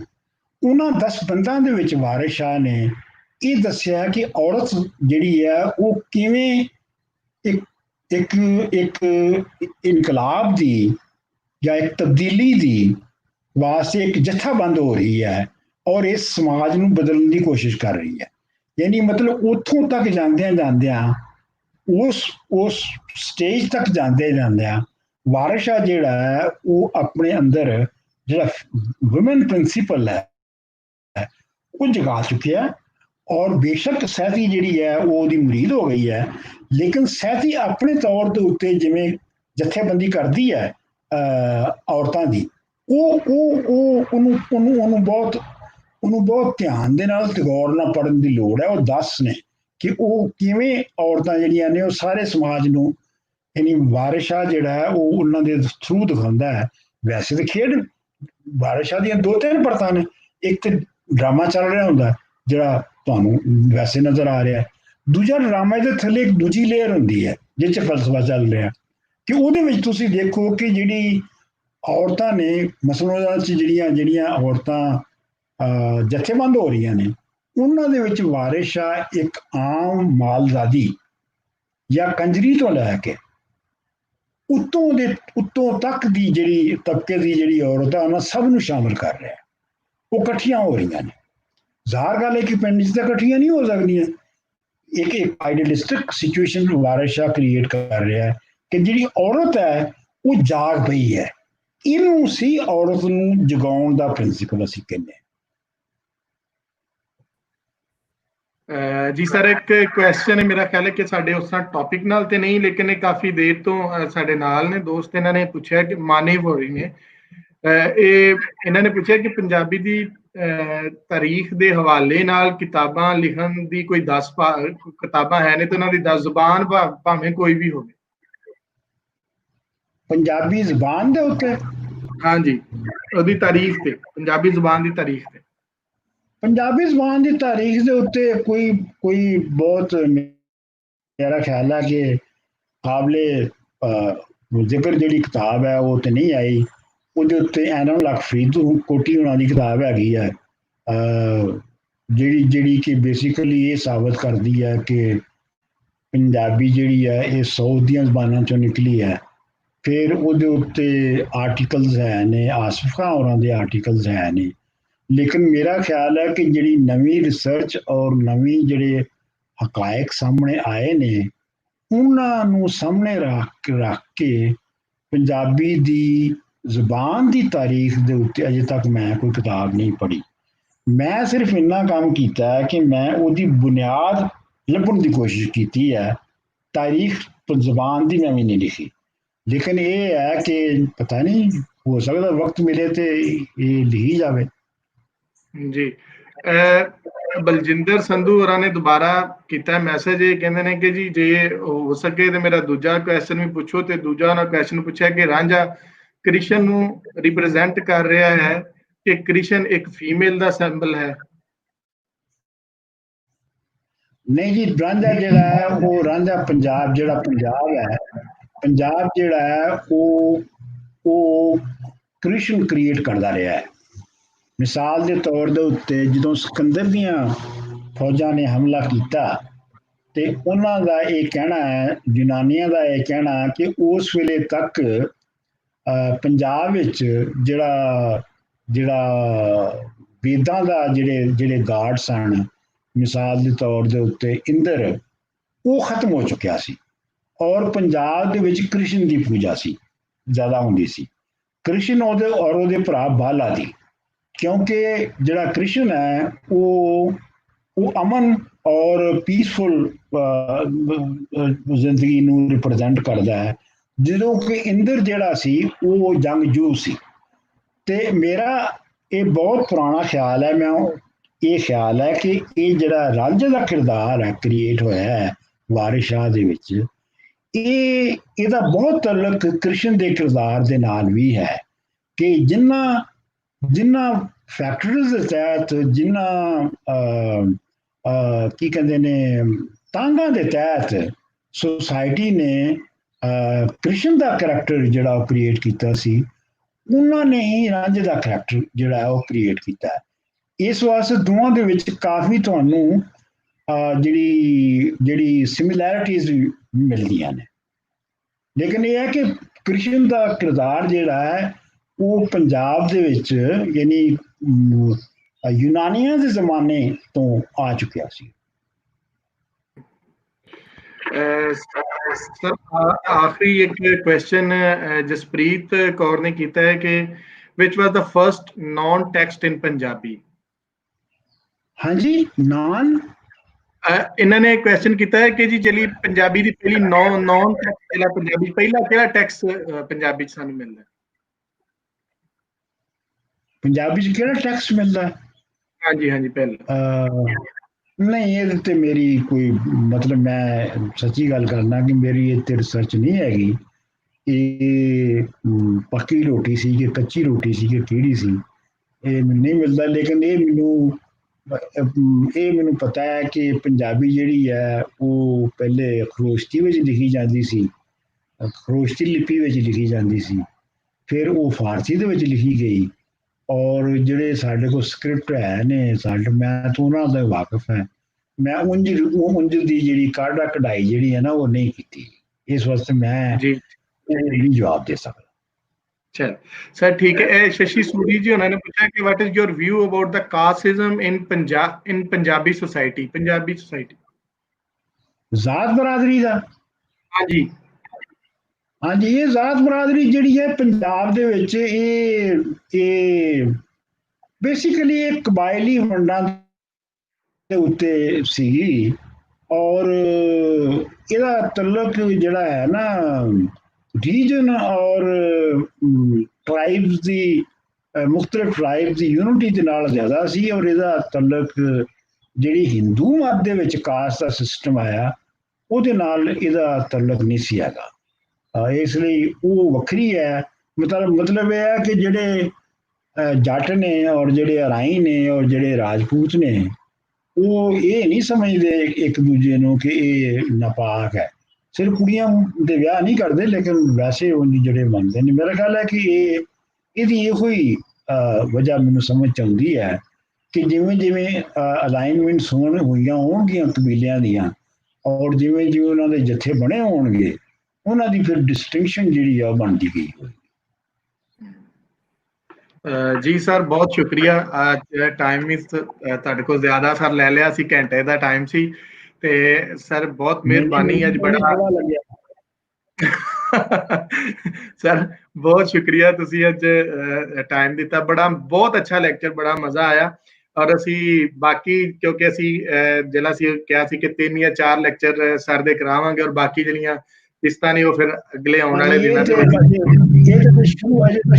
ਇਹ ਤਾਂ ਜੀ ਬਹੁਤ ਸ਼ੁਰੂ ਦੀ ਗੱਲ ਮੈਂ ਕੀਤੀ ਹੈ ਨਾ। ਹਾਂਜੀ, ਮੈਂ ਚਾਹੁੰਦਾ ਕਿ ਇੱਕ ਜਿਹੜੀ ਮੈਂ ਗੱਲ ਖਾਸ ਤੌਰ ਤੇ ਜਿਹੜੀ ਕਰਨਾ ਚਾਹੁੰਦਾ, ਜਿਹੜੀ ਕਿਸੇ ਹੋਰ ਲੈਕਚਰ 'ਚ, ਉਹ ਹੈਗੀ ਹੈ ਪੰਜਾਬ ਦੀ ਨਵੀਂ ਟਰਾਂਸਫਾਰਮੇਸ਼ਨ ਜਿਹੜੀ ਹੋਈ ਹੈ, ਜਿਹੜੀ ਪਿਛਲੇ 50 ਸਾਲਾਂ 'ਚ ਹੋਈ ਹੈ। ਉਹਦੇ ਉੱਤੇ ਮੈਂ ਕਿਸੇ ਲੈਕਚਰ ਦੇ ਵਿੱਚ ਗੱਲ ਕਰਾਂਗਾ, ਹੋਰ ਗੱਲਾਂ ਤੋਂ ਇਲਾਵਾ। ਜੀ ਤੇ ਸਰ ਆਉਣ ਵਾਲੇ ਦਿਨਾਂ 'ਚ ਅਸੀਂ ਫਿਰ ਇਸ ਜਿਹੜੀ ਲੈਕਚਰ ਦੀ ਲੜੀ ਦੇ ਵਿੱਚ ਤੁਸੀਂ ਆਓਗੇ ਤੇ ਬਾਕੀ ਜਿਹੜੀ ਗੱਲਬਾਤ ਹੋਏਗੀ। ਤੇ ਅੱਜ ਸਰ ਬਹੁਤ ਸ਼ੁਕਰੀਆ, ਤੁਸੀਂ ਟਾਈਮ ਦਿੱਤਾ ਔਰ ਆਏ, ਔਰ ਬੜਾ ਅੱਛਾ ਲੈਕਚਰ ਹੋਇਆ। ਬੜੀ ਮਿਹਰਬਾਨੀ ਜੀ। ਸਾਰੇ ਦੋਸਤਾਂ ਦਾ ਬਹੁਤ ਸ਼ੁਕਰੀਆ ਜਿਹੜੇ ਸਾਡੇ ਨਾਲ ਰਹੇ, ਔਰ ਕੁਐਸਚਨ ਜਿਹੜੇ ਨੇ ਤੁਸੀਂ ਲਿਖ ਦਿੱਤੇ ਨੇ, ਸਰ ਵੇਖ ਲੈਣਗੇ ਔਰ ਕੁਐਸਚਨ ਦੇ ਆਨਸਰ ਕਰ ਦੇਣਗੇ। ਇੱਥੇ ਮੌਜੂਦ ਜਿਹੜੇ ਹੈ ਉਹ 2 4 5 क्वेश्चन ज्यादा तो ज्यादा पूछे जा सकते, क्योंकि क्वेश्चन आ रहे होंगे और ऊपर जाई जा रहे होंगे ने, जिहदे नाल मुश्किल होंदा है पढ़ना। और एक या 2 लाइन विच अगर क्वेश्चन होए तो ज्यादा ईजी हो जाता है। ਤੇ ਬਾਕੀ ਇਹ ਕਿ ਅਸੀਂ ਹੁਣ ਜਿਹੜਾ ਹੈ ਉਹ ਨੈਕਸਟ ਲੈਕਚਰ ਜਿਹੜਾ ਹੈ ਉਹ 20 ਤਾਰੀਖ ਨੂੰ ਹੋਏਗਾ, ਅਸੀਂ ਉਹ ਅਨਾਉਂਸ ਕਰ ਦਿਆਂਗੇ। ਤੇ ਦੂਜੀ ਜਿਹੜੀ ਮੈਂ ਕਿਤਾਬ ਦੇ ਹਵਾਲੇ ਨਾਲ ਗੱਲ ਕਰਾਂਗਾ ਕਿ ਜਿਹੜੇ event the court of Maharaja Ranjit Singh ਅਸੀਂ ਉਹਦਾ book of the week declare ਕੀਤਾ ਹੈ। ਉਹ ਕਿਤਾਬ ਦਾ PDF ਅਸੀਂ ਜਿਹੜੇ ਕੱਲ ਤੱਕ ਲੋਕ ਆ ਗਏ ਸਨ, ਅਸੀਂ ਉਹਨਾਂ ਨੂੰ ਸੈਂਡ ਕਰ ਦਿੱਤਾ ਹੋਇਆ। ਜਿਹੜੇ ਬਾਕੀ ਲੋਕ ਆਏ ਨੇ ਉਹਨਾਂ ਨੂੰ ਵੀ ਅੱਜ ਮਿਲ ਜਾਏਗਾ। ਗੱਲ ਕਰਨ ਦਾ ਮਕਸਦ ਇਹ ਵੇ ਕਿ ਮੈਂ ਉਹਨੂੰ ਵੀ ਟ੍ਰਾਂਸਫਰ ਦੇ ਥਰੂ ਲੋਕਾਂ ਨੂੰ ਟ੍ਰਾਂਸਫਰ ਕਰ ਰਿਹਾ ਹੁੰਦਾ ਹੈ, ਲੇਕਿਨ ਉਹਦੇ ਵਿੱਚ ਬਹੁਤ ਸਾਰੇ ਲੋਕ ਜਿਨ੍ਹਾਂ ਨੇ ਮੇਰੇ ਕੋਲ ਕਿਤਾਬ ਮੰਗੀ ਹੈ ਉਹ ਅਜੇ ਤੱਕ ਵੀ ਉਹਨਾਂ ਡਾਊਨਲੋਡ ਨਹੀਂ ਕੀਤੀ।